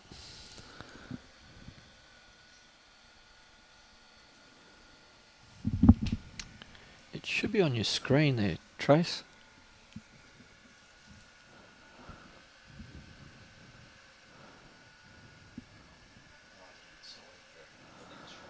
Yeah. So Trace, the team Nelson is playing Team McQuinney Shillington. And Dale is up 9-8 after 14 ends. And then with the women's, Olivia is leading by 14 shots over Liz after 14. And Nolene has just picked up a 5 on that last end, taking herself up from 13 to 8. But, okay, fine, Tracy, we'll just ignore you now. As requested. No, Barbara, there's no disrespect there to the elder generation of our sport. We certainly do believe that you are the backbone, but we do need to be looking at the future. The sport is definitely changing. And the work that you have done in the past to keep our sport where it is certainly not forgotten. Yeah, exactly. I mean, it's certainly appreciated. And it's, I think you might have mentioned to me the amount of clubs that are closing down year on year, and that's unfortunately just due to a lack of new bowlers coming through, taking up the sport, spending the time there. So, it is imperative that we do everything we can possibly do to encourage the next 2, 3, 4 generations of bowlers through the sport. Correct. Brandon? Now, the one thing about our sport is those clubs, the dramatic amount of clubs that have closed over the last decade or so, that is slowing. We do have a good influx of people into our sport now with more business backgrounds, which is certainly helping the clubs and their strategic planning. But we always look to grow our sport through participation and making it a good, fun game, which it certainly is. Yeah, Barbara, you're right. I mean, but the reason why the younger bowlers understand so much more is that they've had, you know, people like yourself and you know, sort of other heads of clubs being able to push that knowledge and information onto them and be able to, you know, give them a really good kickstart and leg up getting in, as opposed to coming in, you know, sort of exceptionally green and not getting too much.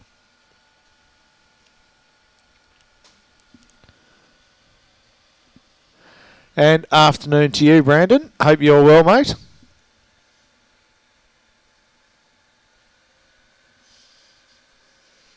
Well said, Ray. Look at you and me go, solving the world's problems of bowls.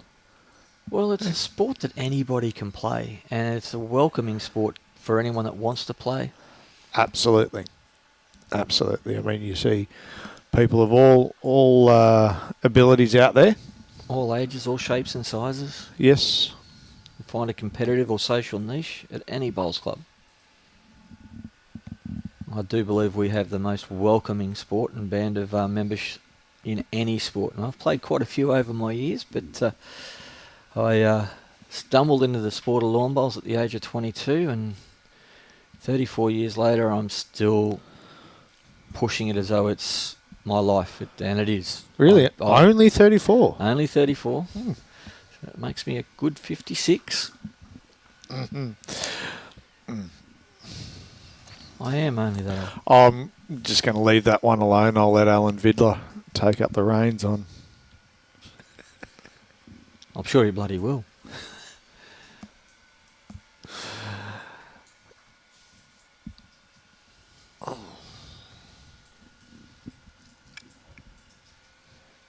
So Gary's trying to get another one in here.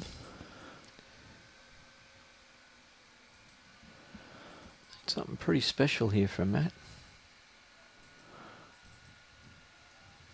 So I tell you what, while we're on the subject of getting, I guess, not just younger bowlers, but new people involved in the sport, would love to hear from any of our viewers with any ideas or thoughts that they might have on how we can do it. It's probably Hollywood's. Oh, mate, don't, Mr. Vidler, don't pump him up too much.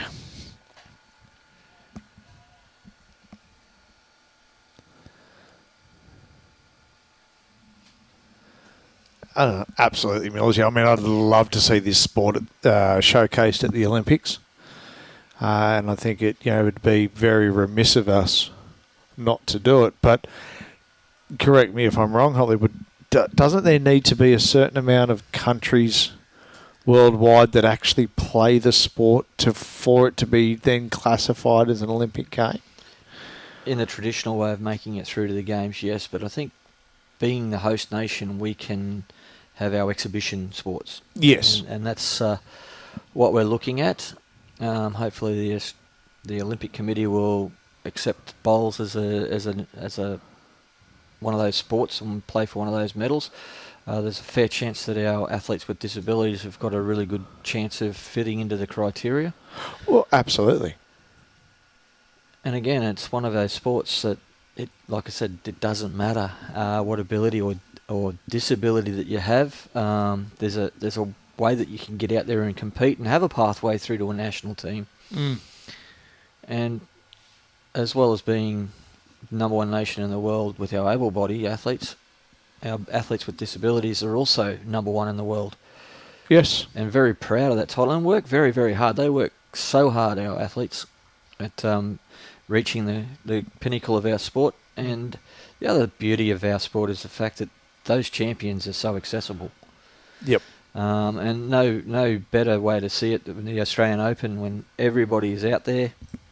You could come up against a Kelsey Cottrell or an Aaron Sheriff in your section play And there's no other sport that does that. No, exactly. No other sport. We all start on the same level. We all use the same equipment. We're playing over the same length on the same surfaces. Mm-hmm. It's just an amazing sport that we play. It is. It is. We got a very good start there from Shonk. Looks to be right on the money again with his second. Yeah, they're just driving that nail in now.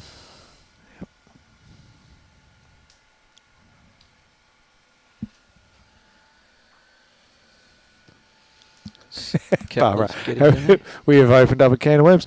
Barbara, look, we could say that we've opened up a can of worms, but we could also say that we've opened up a conversation that really needs to be had and probably needs to be had a lot more often than it is. Well, it just shows that everyone's thinking. It's one of the highest participation sports in the country. It's just that so much of it is unaffiliated. Trying to convert that participation into affiliated membership is a challenge, always has been and always will be. But at the end of the day, does it really matter? We've got people on our greens enjoying our sport, whether they're affiliated, whether they're barefoot bowlers, they're still enjoying what our sport has to offer, and whilst they're doing that, they're supporting our clubs. Yeah, correct. They're pumping money into the clubs, and most of the clubs that I know are volunteer based. They rely on the majority of volunteers to come in, open the doors, clean, prepare, put bits of put the mats and the jacks out. Another good bowl. Yeah, Alan, you're right there. Just watch this space. The new Bowls Queensland board are going to be looking to implement quite a few changes. I think open gender is certainly going to be one of the discussion points, so I'm not going to put words in people's mouths. Oh, Chris, great bowl. They really needed something to change there. Sorry, we were looking at the wrong end, and yep, dead end. We will have a replay. So while they're setting up. And I don't know why we have to stop at Division 2. I see weekend pennant being an open gender opportunity in the future, and it certainly will help our smaller clubs to utilise their membership and give more people that opportunity to play more often, and that's part of our strategic plan at Bowls Australia and Bowls Queensland. Yep. Michael Judd, I think, with the amount of countries, from what I understand, and look, I'm happy to be corrected, I could be completely wrong here, but I believe at least 100 countries worldwide must have some form of registered competition. Not quite that large. Not that quite large? No. Not and quite that large, that quite? No. Well, but if we could, it can also incorporate indoor competitions and whatnot. So if World Bowls can get more countries, doesn't matter what type of bowls it is, whether it be indoor carpet bowls, outdoor bowls, registered within World Bowls, that can increase those numbers as well. And we've like the last World Championships we had out here earlier this year, there was 44 countries involved. So the number of countries that are playing now are far greater than before, and the opportunity for all the countries that are affiliated to play in those World Championships was a great spectacle and a great opportunity for some of the smaller countries to come out and compete against the bigger countries and see how it's done, and the opportunity to come to Australia, because we are the number one nation in the world. I don't think there's any refuting that, and for other countries to come out here and see how we do it is also a great opportunity for those smaller countries. Well, I kind of think that was also part of the reason why Kiepe did what they did with their club. I mean, their setup now is just next level extraordinary. It's good. Yes. And they've got all the infrastructure in the roof apparently that to really do the proper streaming and broadcasting of the game. And those technologies are only going to get better and better over the years, Yeah. and more affordable, and more clubs that do it. They've got two rinks, and one on each green where they can actually camera up and down that rink. Mm-hmm. Northern Suburbs Bowls Club have got the wiring in their roof structure to do something similar. Yep. Do Pine Rivers have that as well? No, their roof's a little older, but Be retrofitted fairly could easy, do you would it, think. Yeah, good bowl there from and the more and more PSO. synthetic venues we get with roofs are growing. It's a good economic way to run things as well. We're all traditionalists and we love to play on grass, but that's just getting to a point where it's very, very hard to find the professionals to keep them to the standard that these greens and the other greens on the Gold Coast are at. Yes.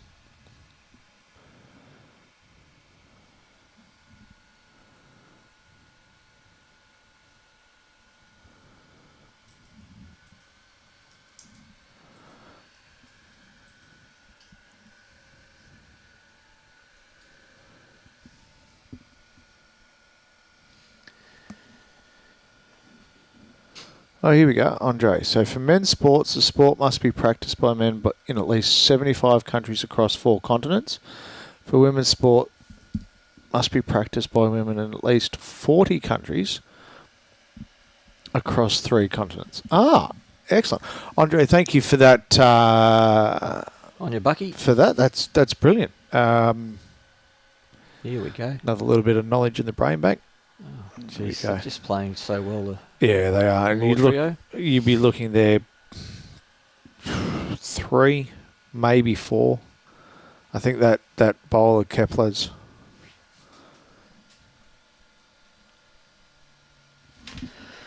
The costs of television, putting these type of things on television, like the Premier League, the BPL, the Australian Open finals and whatnot, is astronomical. So trying to get that corporate dollar into our sport is another challenge for us, Barbara. But yes, you're right. There's a lot of good games out there that don't get coverage. Matt running at it. Oh, stiff. Extremely stiff. I mean, look, he's cut a couple out. He's still got one more to come. But he is going to reduce the damage quite a bit. That's right. I haven't been speaking long, I tell you what, I'm just having a look out the back there at the sky. We actually might get a little bit lucky today. Stop it! Don't go the early crow. Yeah. So here's a question for you, Hollywood. So let's say we do put this on as an exhibition sport during the Olympics. What do you see the format being? It certainly won't be traditional, I wouldn't think. We're looking more BPL type style? Yep. A shorter, quicker, more TV-friendly type of game. And we're already leading towards that anyway, with the Jack Attacks and the BPLs and all those other type of competitions. We're always looking to spice it up, and the fact that we're trying to play shorter games is certainly very noticeable, and I think we need that to allow. We're such a time poor society nowadays that playing a full 21 end game of fours is not attractive to a lot of people, whereas getting out there and playing sets play and those type of things, and it just makes the game good bowl here, quicker, more accessible. Oh, great shot, Matthew! Fantastic shot. Just the one, I would bit of hesitation in picking up the kitty, but making sure that they've got the shot.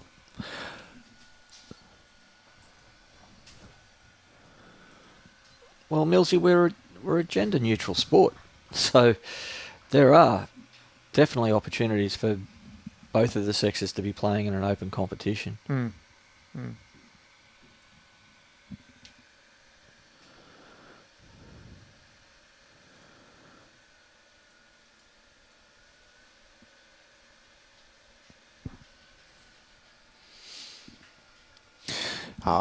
Barbara, I mean, I guess with all the sports in the world that need to be covered, unfortunately they do harp on the big dollar sports. But hey, you've got to start somewhere. This is speaking of starting somewhere. That was an exceptional start. Great opening. There you go. Dave says 57 countries play outdoor bowls over 6 continents. And there's also the cost of being part of the Olympic Committee as well. The hundreds of thousands of francs that you need to put yourself down as the top tier and still maybe not get into the Olympics. So there's an economic side of it as well. Francs? Yes. Geez, you are old. No, that's the currency that the Olympics work under. Oh, the Swiss franc. Mm-hmm. Kepler. Great shot. Great start. Great start indeed.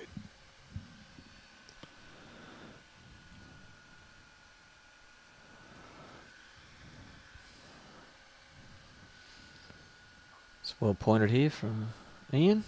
It is. It's going to have the run. I don't know. I feel it's going to be, I hate to say it, short.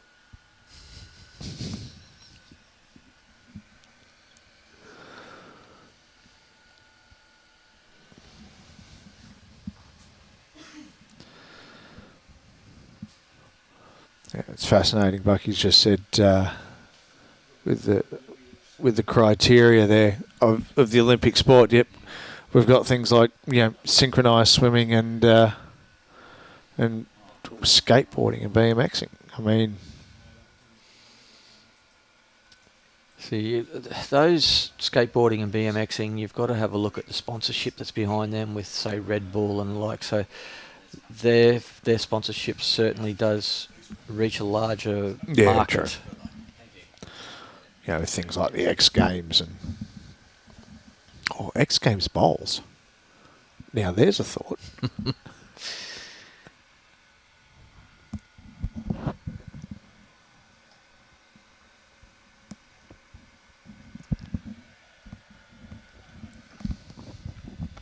And breakdancing. Oh, well, come on, Michael. Everyone carries a little bit of cardboard with them so they can do their head spin. I mean, there's a reason why I'm bald and while Hollywood's got a bit of a patch going on the top of his scone. Yep. No, even the Olympics and the Commonwealth Games are looking at trying to attract the younger audience and the less traditional sports, which I'm not a great fan of. I quite prefer the traditional sports of the Olympics, but I'm afraid we're just not in the position where we can just click our fingers and have it all happen. No, correct. PSA just was a really good line. Sadly, just 2 feet short. Well, sadly, depending on who you're cheering for. It's I think Matthew will be just trying to tuck that kitty around the corner. But he might not be trying too hard with his first one because he doesn't want to give Gary a target, because the way he's been playing, he would certainly just eat it up. I'll tell you what, though, I would like to see, from my point of view, I think with a lot of the intra-club games or tournaments that certain clubs run for themselves, I'd probably like to see a bit more of a BPL style format. Not necessarily the power end. I don't think that's essential in every game.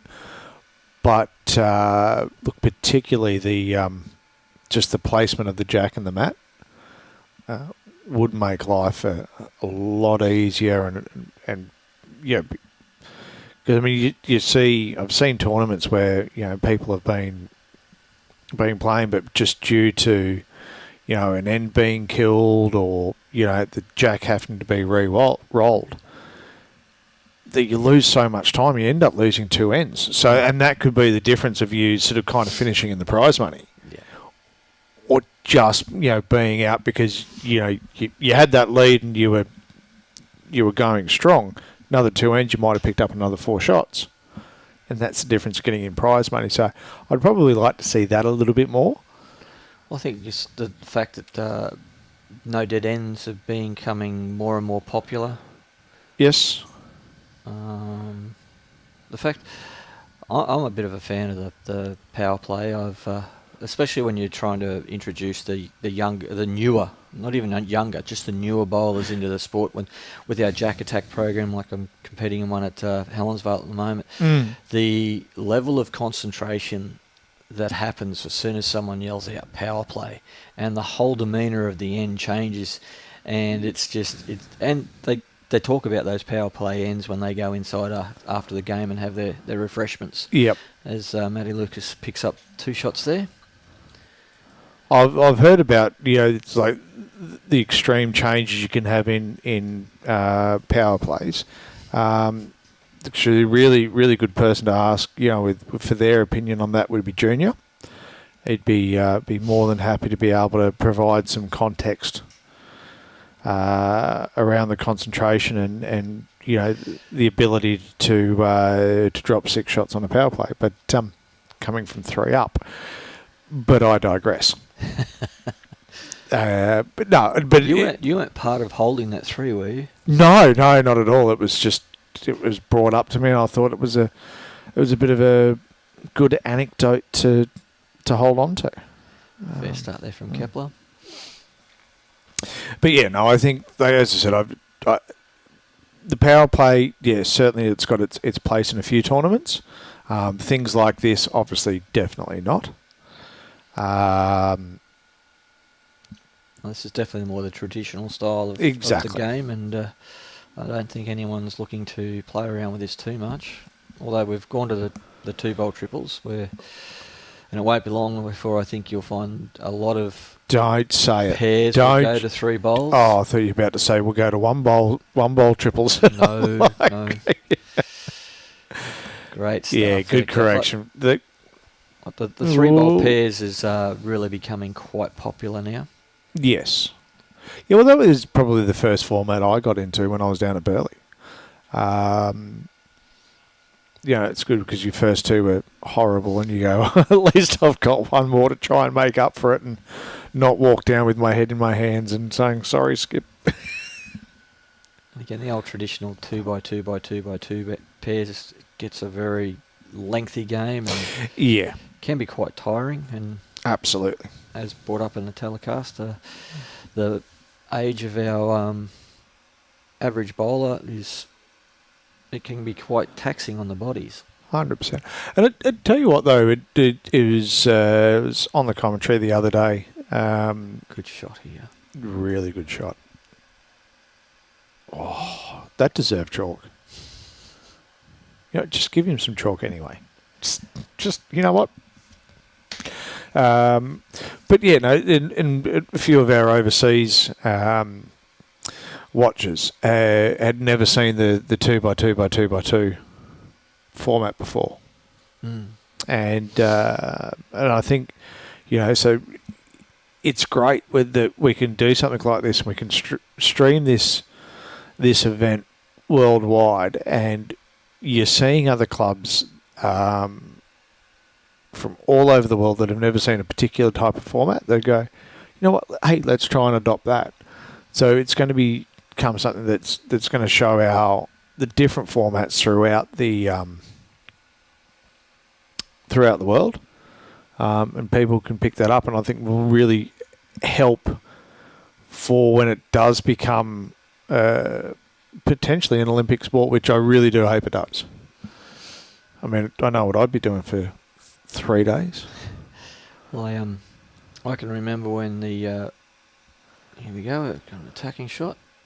Just going to turn away when the Arm Bowlers Association first live streamed their event, and people in South Africa and across the world were going, what are those things that you're using? Hadn't been seen outside of Australia, and now it's being used all around the world, our bowling arms, and it's great to see that we can keep players in our sport that have got injuries that can't allow them to have the traditional delivery. So the only real technology advancement we've had in our sport is that bowling arm, and it's created a really good thing for our sport. Well, absolutely. I mean, I was down at one of my local clubs the other day, and I was just having a chat where I was there with a few people from work, And the subject of bowling arm, that's not quite where he wanted that to be. No. No real damage though. And I got one of the arms out to show my colleagues, and because she was saying that she's had back issues and all of those bits and pieces, so I showed her the arm next thing. Pardon me, one of the chaps that was down there with the group from his retirement village came up and said, "Oh, what was that?" He goes, "I'm really enjoying this sport." He goes, "But and you can see he's had hip issues, he's had knee issues, the whole box and dice." And then he's seen the arm, he's gone, "Well, that could be, this is getting close." Well, We got another dead end. Did it go dead or? Yep. Yep. Matty's thrown his bowl down pretty quickly. So, a couple of dead ends here. But yeah, no, he was excited. He's gone,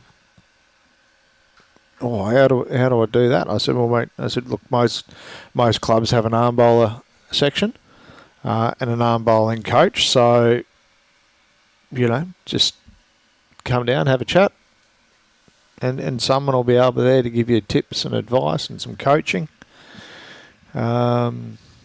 If you look across the social rinks here, there's quite a few arms out there being used today as well. Yeah, absolutely.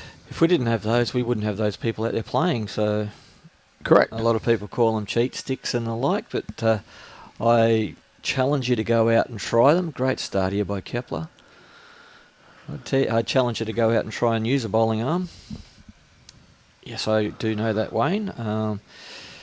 It costs in anything when you're trying to teach new bowlers and make things available for them.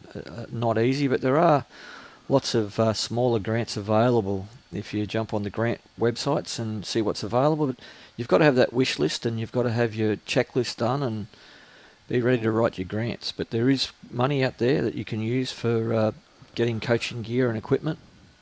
Yep. Mark Payne, going to run a one bowl fours comp at Club Mauritia over 6 weeks. Just a bit of fun. You get one power play in a match. Again, another great way to try and spice the sport up a little bit. Yeah, exactly, and encourage some younger players, or new. Sorry, I've got to stop saying younger, newer players into the game. I've played quite a lot. This is a good bowl here. What a bowl! Oh, give him the hat, Gaz.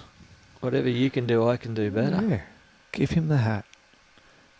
He's not going to praise his big brother that much. Well, he should. I mean, that was a cracking bowl. So I tell you what, semi-final 2. That isn't. If you ever wanted the definition of an arm wrestle, the Nelson McWhinney Shillington game is that. So they're at 19 ends. They are motoring through the ends. They do a lot of driving on that rink. And you've got Olivia with the 17-shot lead coming into 5 ends to go.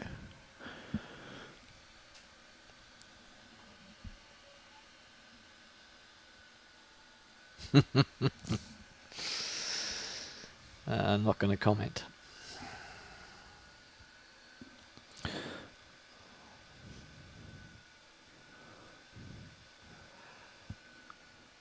Irene, I think you'll find that may change. It'll be called Weekend Pennant.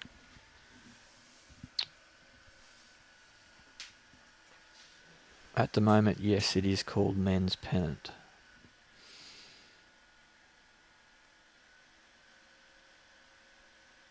Like everything, we need to move with the times, and when the open gender does come about, it will be called Weekend Pennant.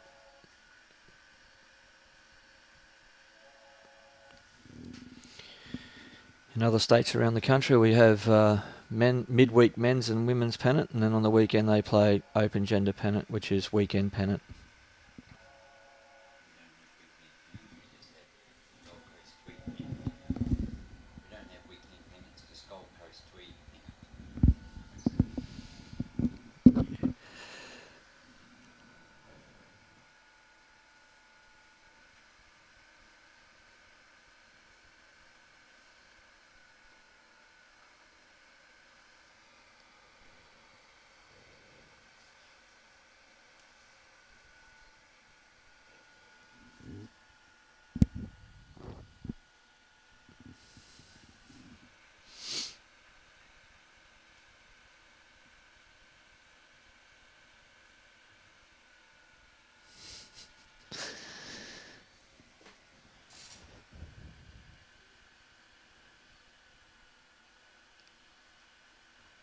it's been great to have all these comments and conversations happening on the feedback from the watchers and the viewers. It's fantastic. It's giving everyone a chance to discuss what our game is all about.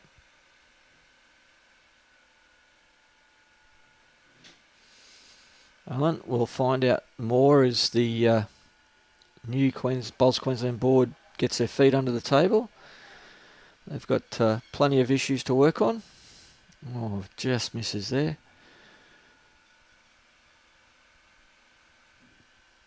We do have a lot of districts now already playing Open Gender Pender from 2nd Division down. As it stands in Queensland at the moment, we play 1st Division state final in both the men's and women's. So 1st Division has been untouched.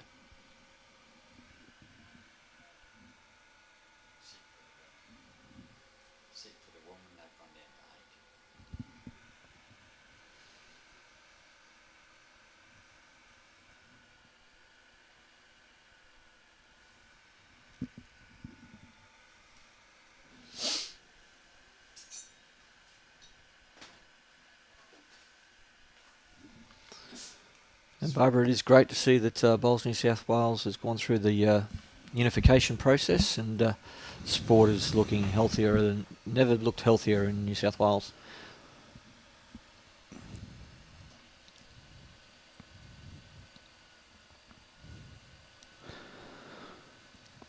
And he's having a good rumble here. Just going to dive underneath. So here's a question for you, Michael, when we're talking about pennants. Is there a better time of the week to run it? So, for example, people like myself, as many people do now, do work Saturdays, which, you know, if they want to play pennant for their club, it becomes a bit of an impossibility. It's the age-old quandary, isn't it?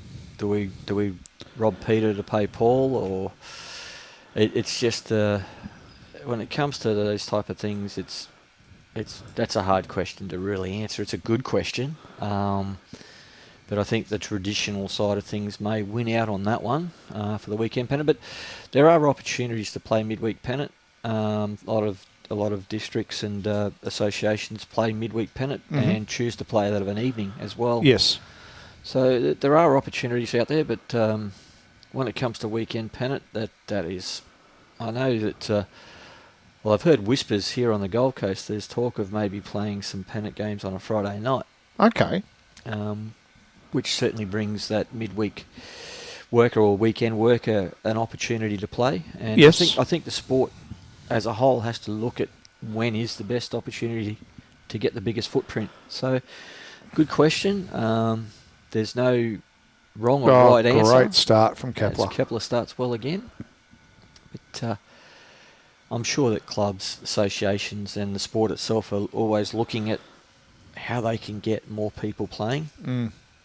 I guess the only sort of minor issue that I could see on a Friday night is it does take away that barefoot contingent, and particularly when you're coming into winter and you know, some clubs don't want the too much foot traffic on the green of an evening when it's dewy and damp.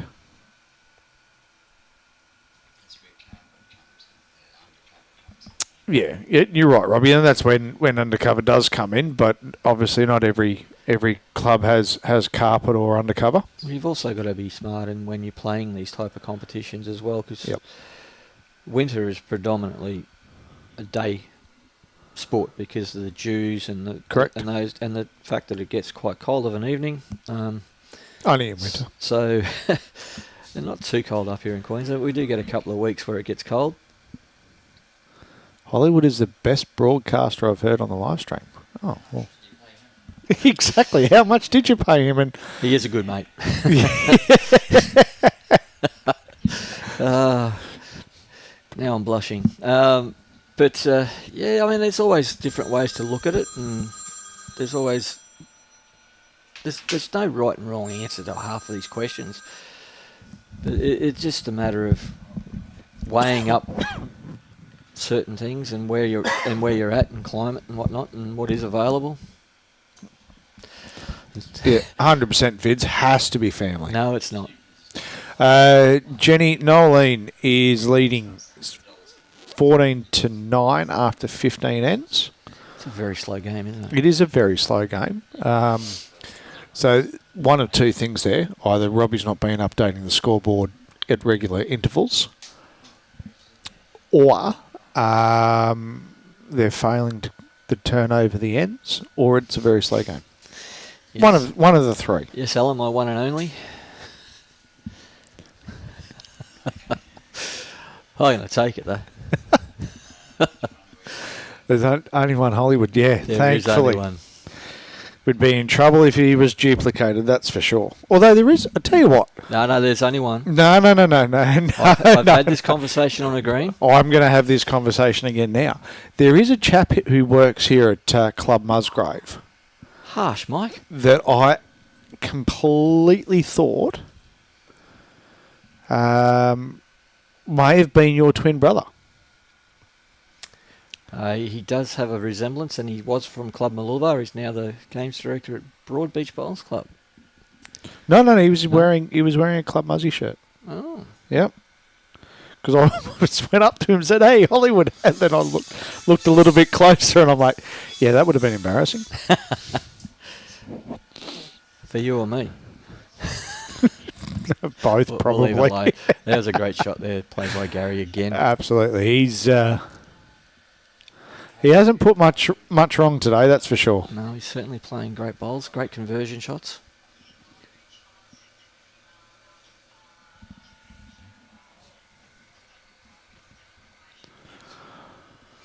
Oh, well, we certainly hope you've been enjoying the broadcast this afternoon. It's been our pleasure to bring it to you as we sort of move into the penultimate few ends of the semi.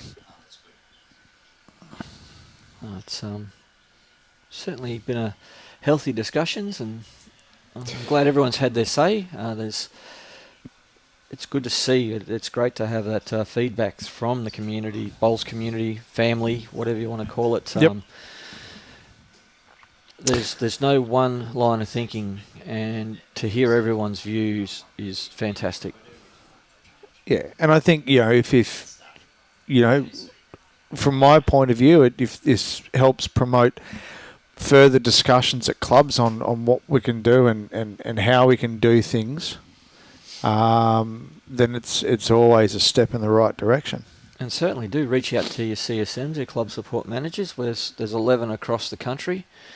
We've got 2 here in Queensland, myself and David Barnes. We're only a phone call away. I was waiting for your own plug. Only a phone call, Teams or Zoom meeting away. And we would enjoy nothing more than talk bowls. Yeah. Pothole Pete, mate, our pleasure, and but you're not quite done with us yet. Sorry to disappoint, but we're here for another 6 ends.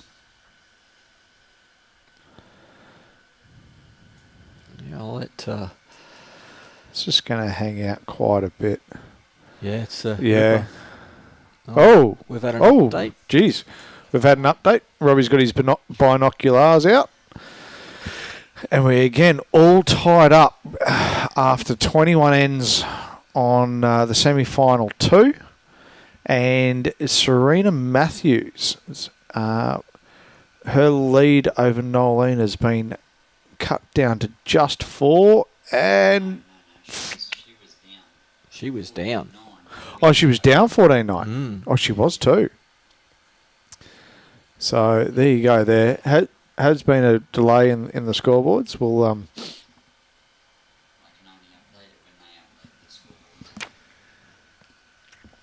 Olivia's looking quite comfortable. Quite comfortable. You would think that they'll probably call that in the next end or so. I'll call an extra end in semi-final number 2. Oh, I'll go early. That's gutsy. Have a beer on that one? If I was able to drink whilst working, I certainly would. But We can still have a friendly on that for when I finish working. That sounds like a good idea.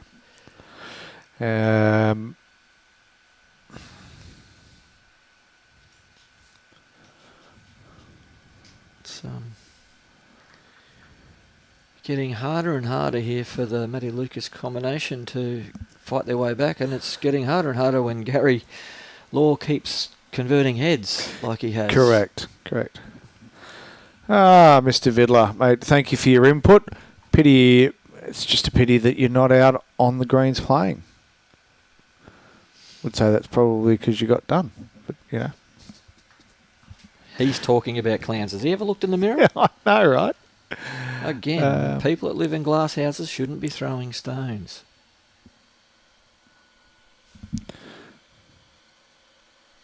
Millsy.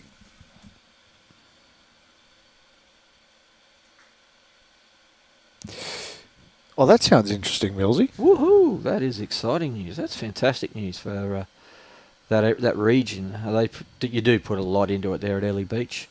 You help out with secondary schools cups. You run your BPL Cup qualifiers and whatnot. It's a great little club there, doing a lot of good work for our sport. Can see a little bit of support coming in for Knowlesy. Amando and the boys. Yeah. Good Really strong region for bowls up there in the Mackay district. Mackay. Yeah, Mackay. And your business house bowls are awesome. Like I was saying earlier, it doesn't matter what type of bowls it is, so long as you're getting people on your green. Exactly. Your greens are the biggest asset when they're full and the biggest liability when they're empty. Oh. So it doesn't matter who's on them. Just fill them. And I'm guessing that'll be a very cyclone-proof roof. You would hope so. Gets a little gusty up there at times. Chris Lalive. Don't fatten it too much. Oh. Even when their good bowls come in, they turn out to be ordinary. So, PSO's been called now back onto his backhand.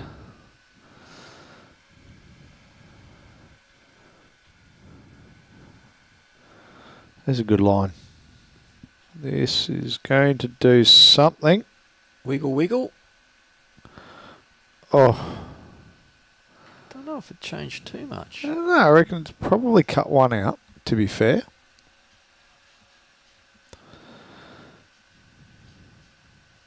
And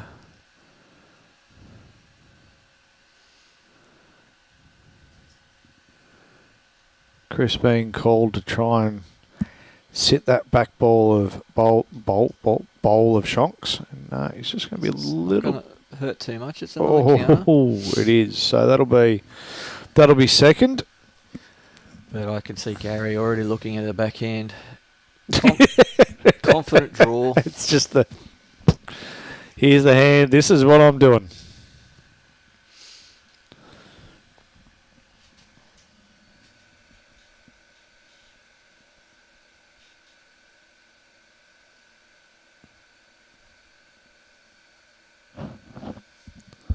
It's actually not a bad thought from Yogi.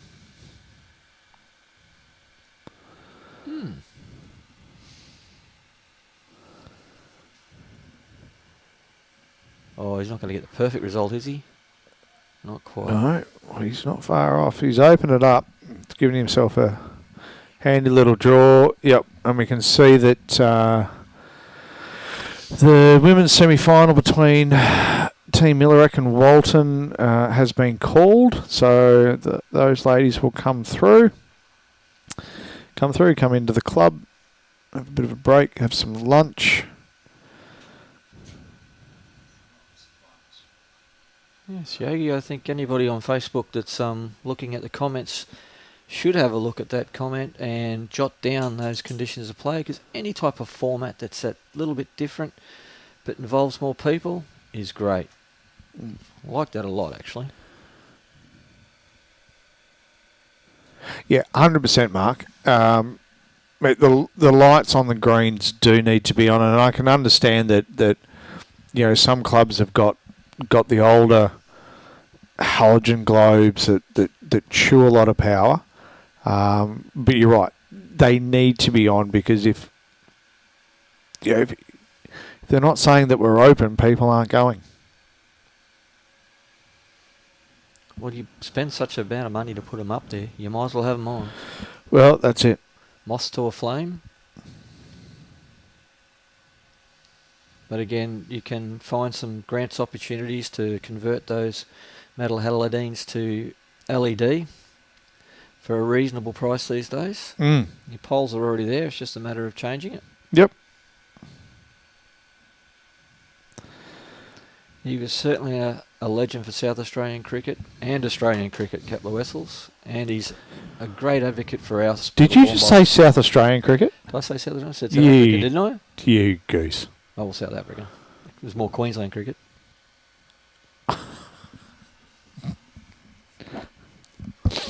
Stick to bowls, mate. South African.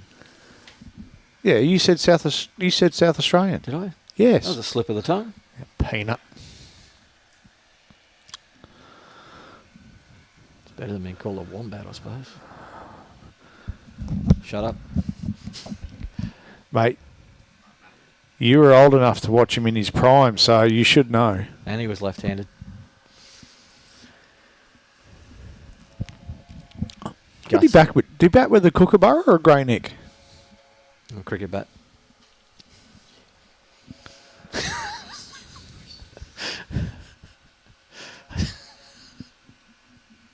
I haven't cracked myself up then. And another good start from Kepler. Mate, you're the only one. Oh, Just ask Alan Vidler; he'll confirm that.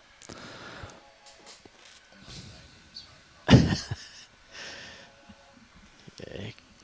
Got to spice it up a little bit, haven't we, Al?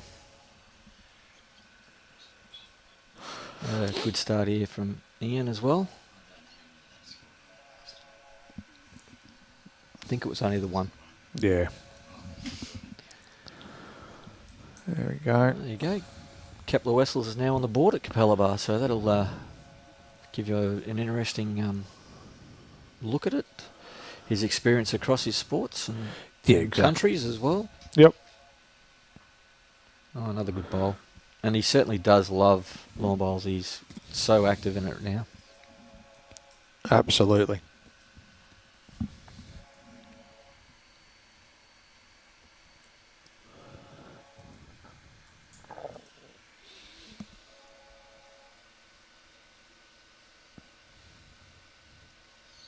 Yeah, George, it's not a bad idea, is it? Oh, another good bowl here by Ian. Oh, nearly slipped around it. Just not giving him a sniff, are they? They're just No. every time they think the door's opening, Yep. bang, they shut it. Okay. Semi-final 2. McGuinness Shillington over Nelson by 2 shots. So 3 ends to go on that game. That's really going to come down to the wire there. And as we watch This one just Chris's passed. bowl, yeah, As long as it stays he up. had quite a bit of weight on that one. Yeah, he just wanted to sit the bowl. He didn't want that split. Yeah. David says he might have used County. Geez, there's a name I haven't heard for a while. That is a long time ago.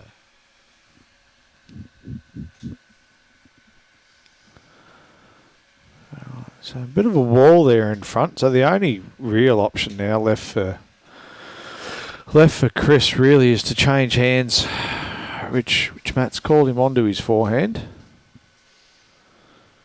He'll just want to hug those first 2. That's a good line for that side of the green. Yeah, I think it's just going to come across the top. It could have been with a bowl wider. That bowl looks like it might pop straight through that gap. Yep, he's calling Gary up to have a look at it. Discuss whether it's really needed. What are you suggesting? Gary plays his forehand up to Ian's bowl and punches Kepler straight through the hole there. Gotcha. Make 2 or 3 shots out of it. But whether it's worth the risk at this time of the game with only 4 ends to play, I don't know. a good handy lead of 10 shots, there's no need to be taking risks. You drop one, you know, it's... And with all due respect to Team Lucas, they haven't been, when they have been getting ends and winning ends, they haven't been really doing it with big numbers. It's just been, 2 to 3 here. Oh, Duncan Fernley. All these names that I've not heard in years popping out. It's fantastic. It was a few decades since he played. Yeah, I know, but you see, like, I think, when did Duncan Fernley's probably would have vanished in the mid-90s. And I can't recall, and I think counties were probably around about the same time. So, yeah, it's not going to be a bad home there. Well, if now Gary, if he wishes to play a shot, he's got a bit of protection there.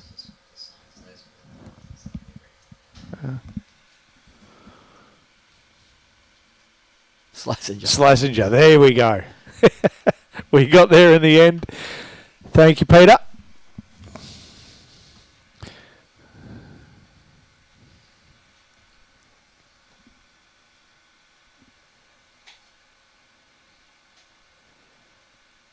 Matty's going to try and find that gap to try and draw a second. If he's got the speed, he's in the area, but no, he's going to drop short. There's been a bit of struggle with the length on this end.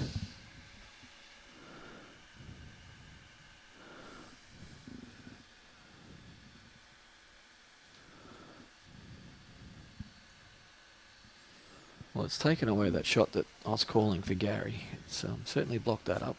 There you go. Yeah, Jeffrey's confirmed that he used a Schlesinger and a County earlier in his career. So You were half right. no, I wasn't. I was nowhere near it. I said County? I said Kookaburra. Yeah, but then you come back to a county. No, I didn't. Oh, someone else said that. No. Yeah, someone else said that. Right.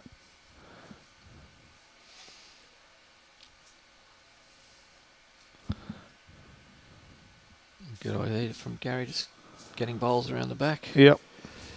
On the off chance something goes wrong. Oh, he's close here. Very close. So, very good bowl. Oh, what a bowl. That's worth a replay. That is worth a replay while Gary comes up to have a look at what he's going to do. Bat collector, Ron. They still make all those bats. Oh, that's excellent. I just can't remember, because I don't think you see many of the current batsmen. I can't think of anyone who's using a Duncan Fernley or a County at this stage. Here we go. Look at this. Great shot.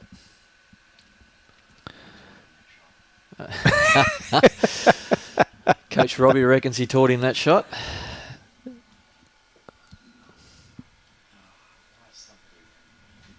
Oh, there you go.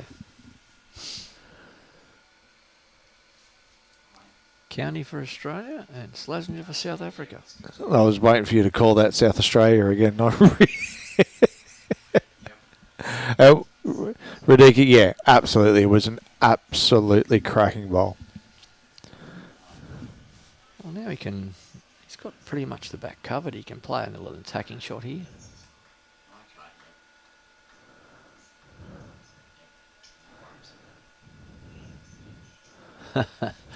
Thanks, Millsy. I'm more roll down the green these days.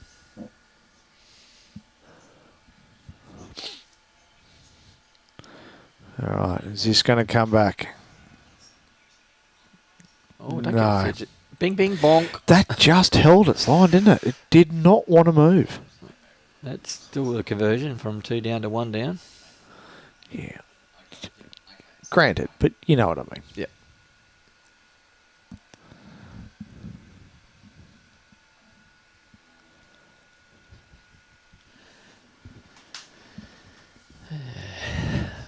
Love being a target. Wait, you're big enough to be one. Hey, I've actually lost 9 kilos. Thanks Have a you? lot. Yeah, I've had to. Christ almighty, I was getting as big as a house.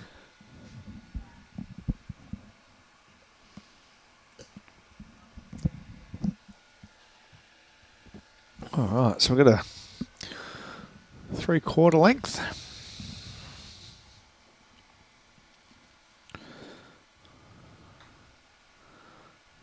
Right up.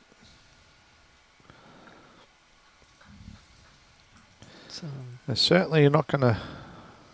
It's another great start. I mean, it's been a good battle between the two leads, hasn't it? Absolutely. It's just the times that Team Laura have had a chance to convert and have done with massive results.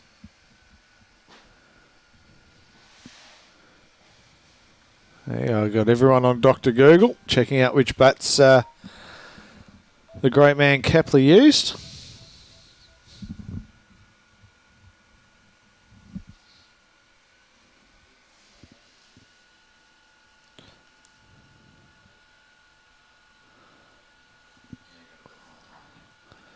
Tell you what, his weight's been spot on. Yep, I'm pretty sure he's using Team Aero at the moment. I have to mute your microphone in a second. It's a fact. Yeah, I know, but... You going to run this out, Ian? Oh, he's... Yeah. Oh.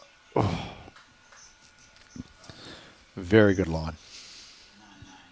What you do is I just go in here and I change the manually on. Just ask him. Yeah, that's a fair point. It's a fair point, David. But I think he's while he's concentrating on the bowls, we can have a bit of a speculation. I'll get, but as soon as he comes in for lunch, I'll get Hollywood to get out and go and have a chat with him. You get a microphone. We do. Yeah, you could be roving Mike. Hollywood. The roving Mike.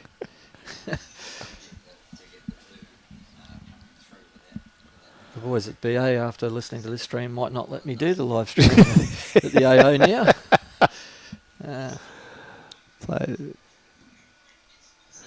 Yeah, 100%, Luke. They're a lot drier than yesterday, and touch wood, this weather that we've had threatening us pretty much since about 10 o'clock. Oh yeah, It's pretty much all day. It's been hubbing that coastline. We actually got a couple of mist come across, but other than that, we have been extremely fortunate. And I do understand that players want lunch, but if I was the players, I'd be saying, just get us back out there. Absolutely. So, for those who have potentially just joined us and you're wondering why we're so far through the game, the match committee did say, look, because it was looking like it was just going to bucket down, it was I think a 5-minute break back out on the greens, and I think the plan was to get 14, at least 14 ends through, which constitutes a game, and then come in for lunch. But I think they've made the decision now that the weather's sort of held. Get through the game, they can come in, have lunch, and we can get through the finals. So semi-final 2, mate. It's back to neck and neck. What Matty touches this jack, it's going to be massive. Oh, there's a big bowl. That makes a count of 5 for the moment. Let's see what Miracle Gary can pull out this time. Well, he's been doing it all day, so he's going to have to rely on it again. Thanks, Johnny Walker.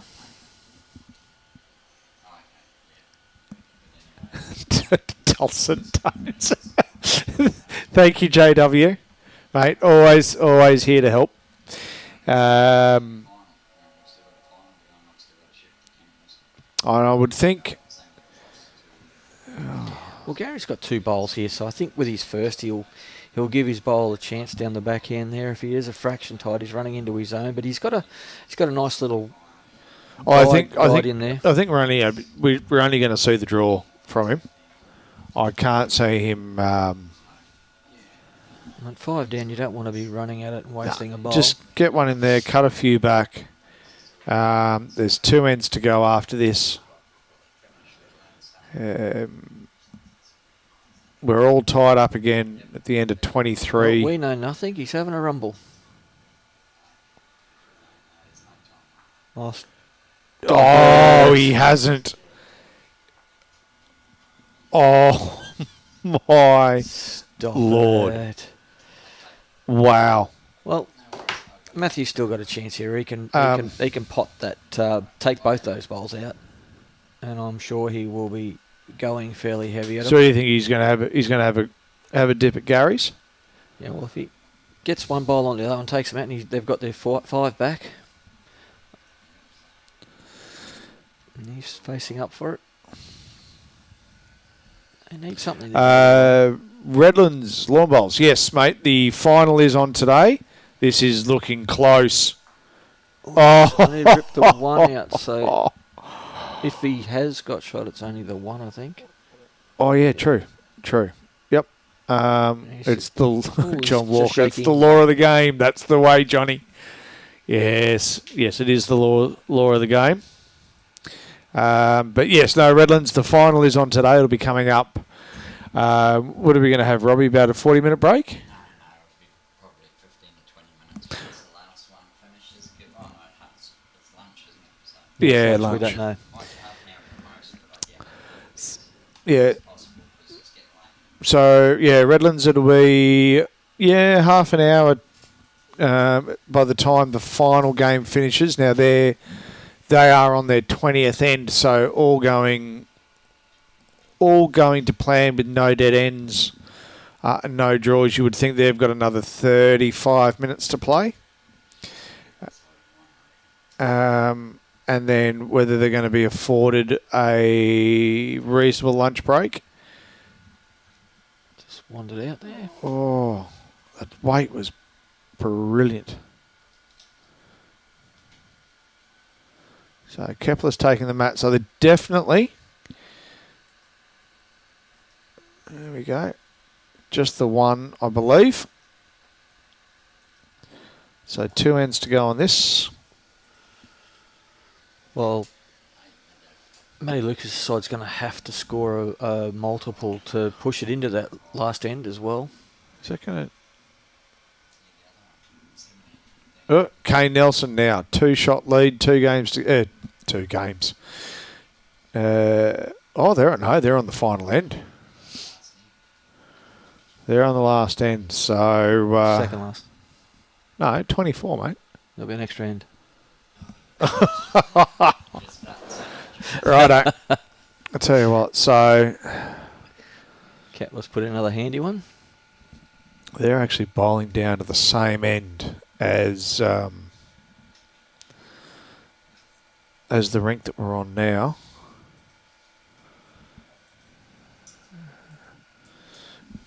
And you would probably think that this would potentially be the last end here, depending on the score.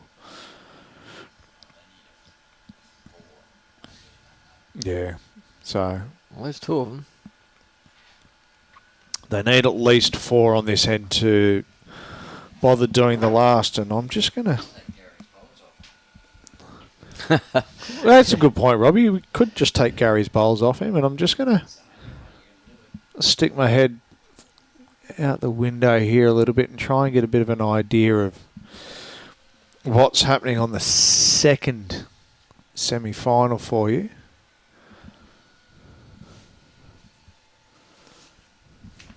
What's the bomb looking like, Robbie? Have we had a look at that Mate, lately? I'll tell you, it's looking fairly reasonable. Chris piles another one in there.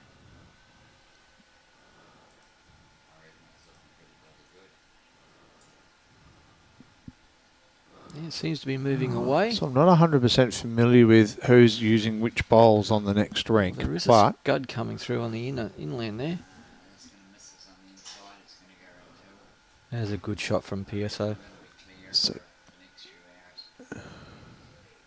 Chris needs to try and touch this straight down the line. So Dean McWhinney has just pulled in for shot. Don't know whether they're holding 1 or 2. It'll be 2.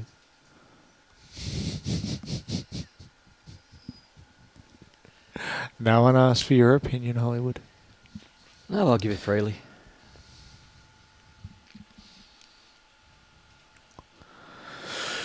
All right. So, There's a wait for this one, Pearso. Kane's made his way to the mat. Semi-final 2. He's playing with weight. And he's playing. He is playing with weight. He's having a run at this. And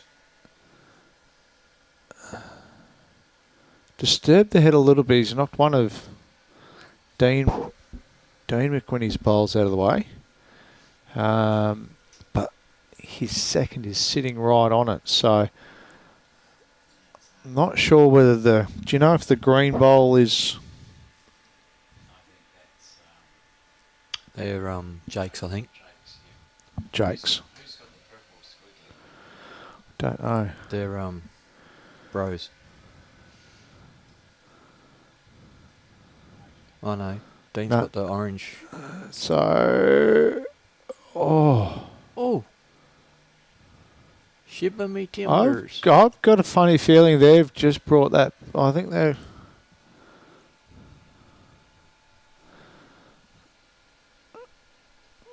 He's quite well. There's high fives all around, so I'm assuming they're holding 2, which means that I think there's going to be a bit of weight coming at this.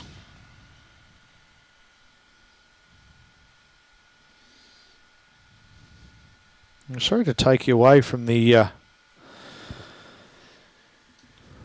main game that we've got on, but It's going to take something special from Matty Lucas's bowl here to force this to the last end.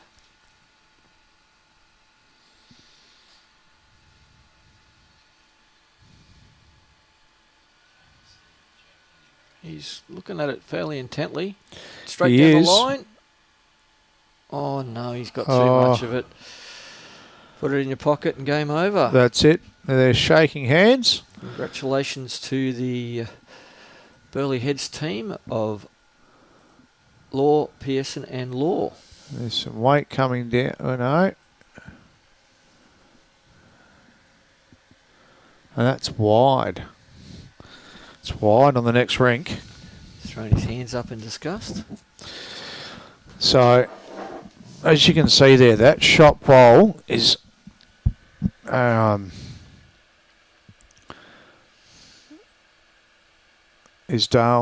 Dale's bowl. Sorry, is Dean's bowl. Must be looking to convert this into a 3. Yeah, they're looking for a 3 here. They're looking to take this out. They don't want the extra end. So if that's the case, they must only be holding the 1. Yeah, but they need at least the 2, so there is going to be a lot of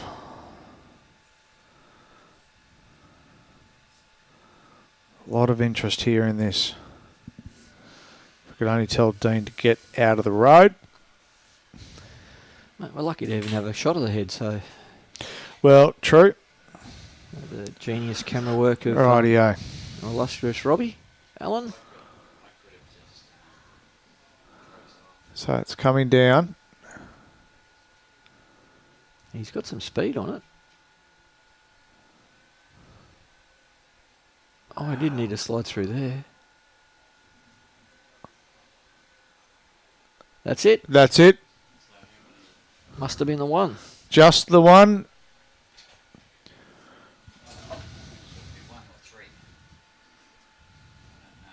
No, it'll only be 1 because they were behind. They're shaking hands. It's all over.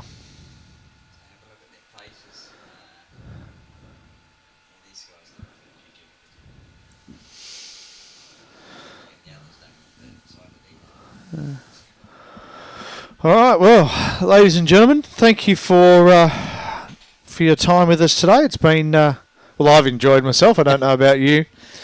Well, I hope the viewers enjoyed that game. Again, a pleasure to have co-commentary with you, Nick. My absolute pleasure. And you're going to read out all the sponsors' details and whatnot. The ladies is at 20 all with 4 ends to go. 3.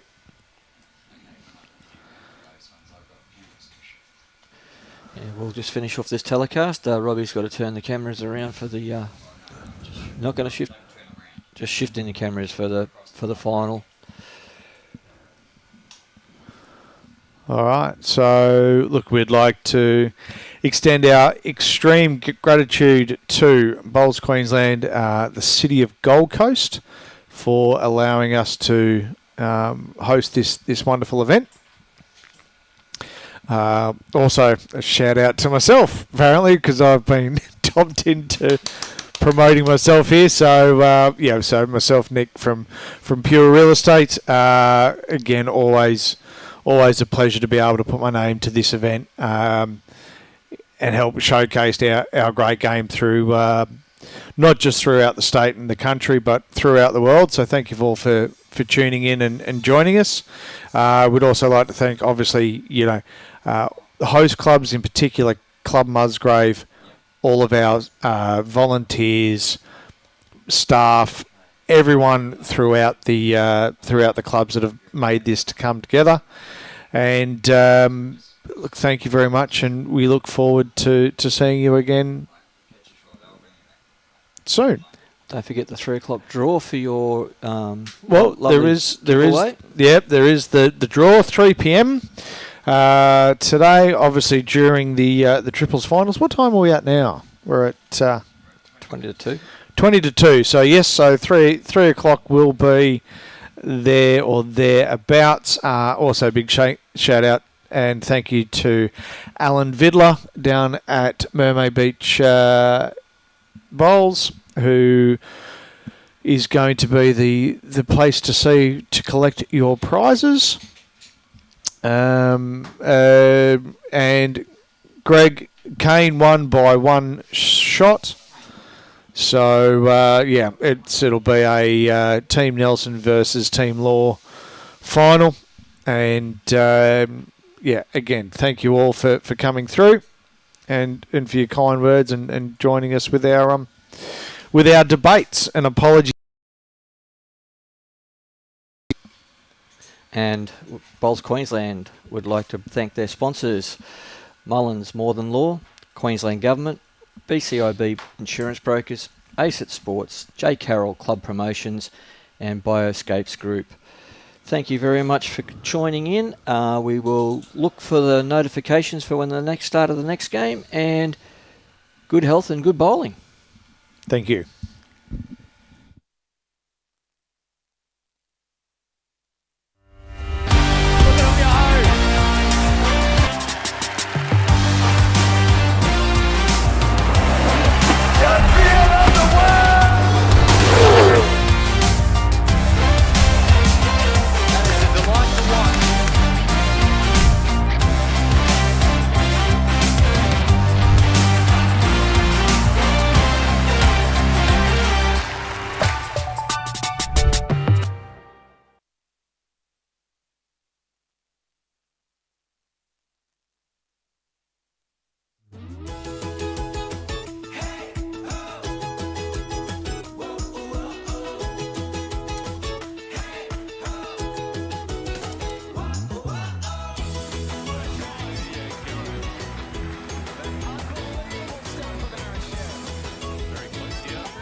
Lawn bowls. Wish I found it earlier. What a game.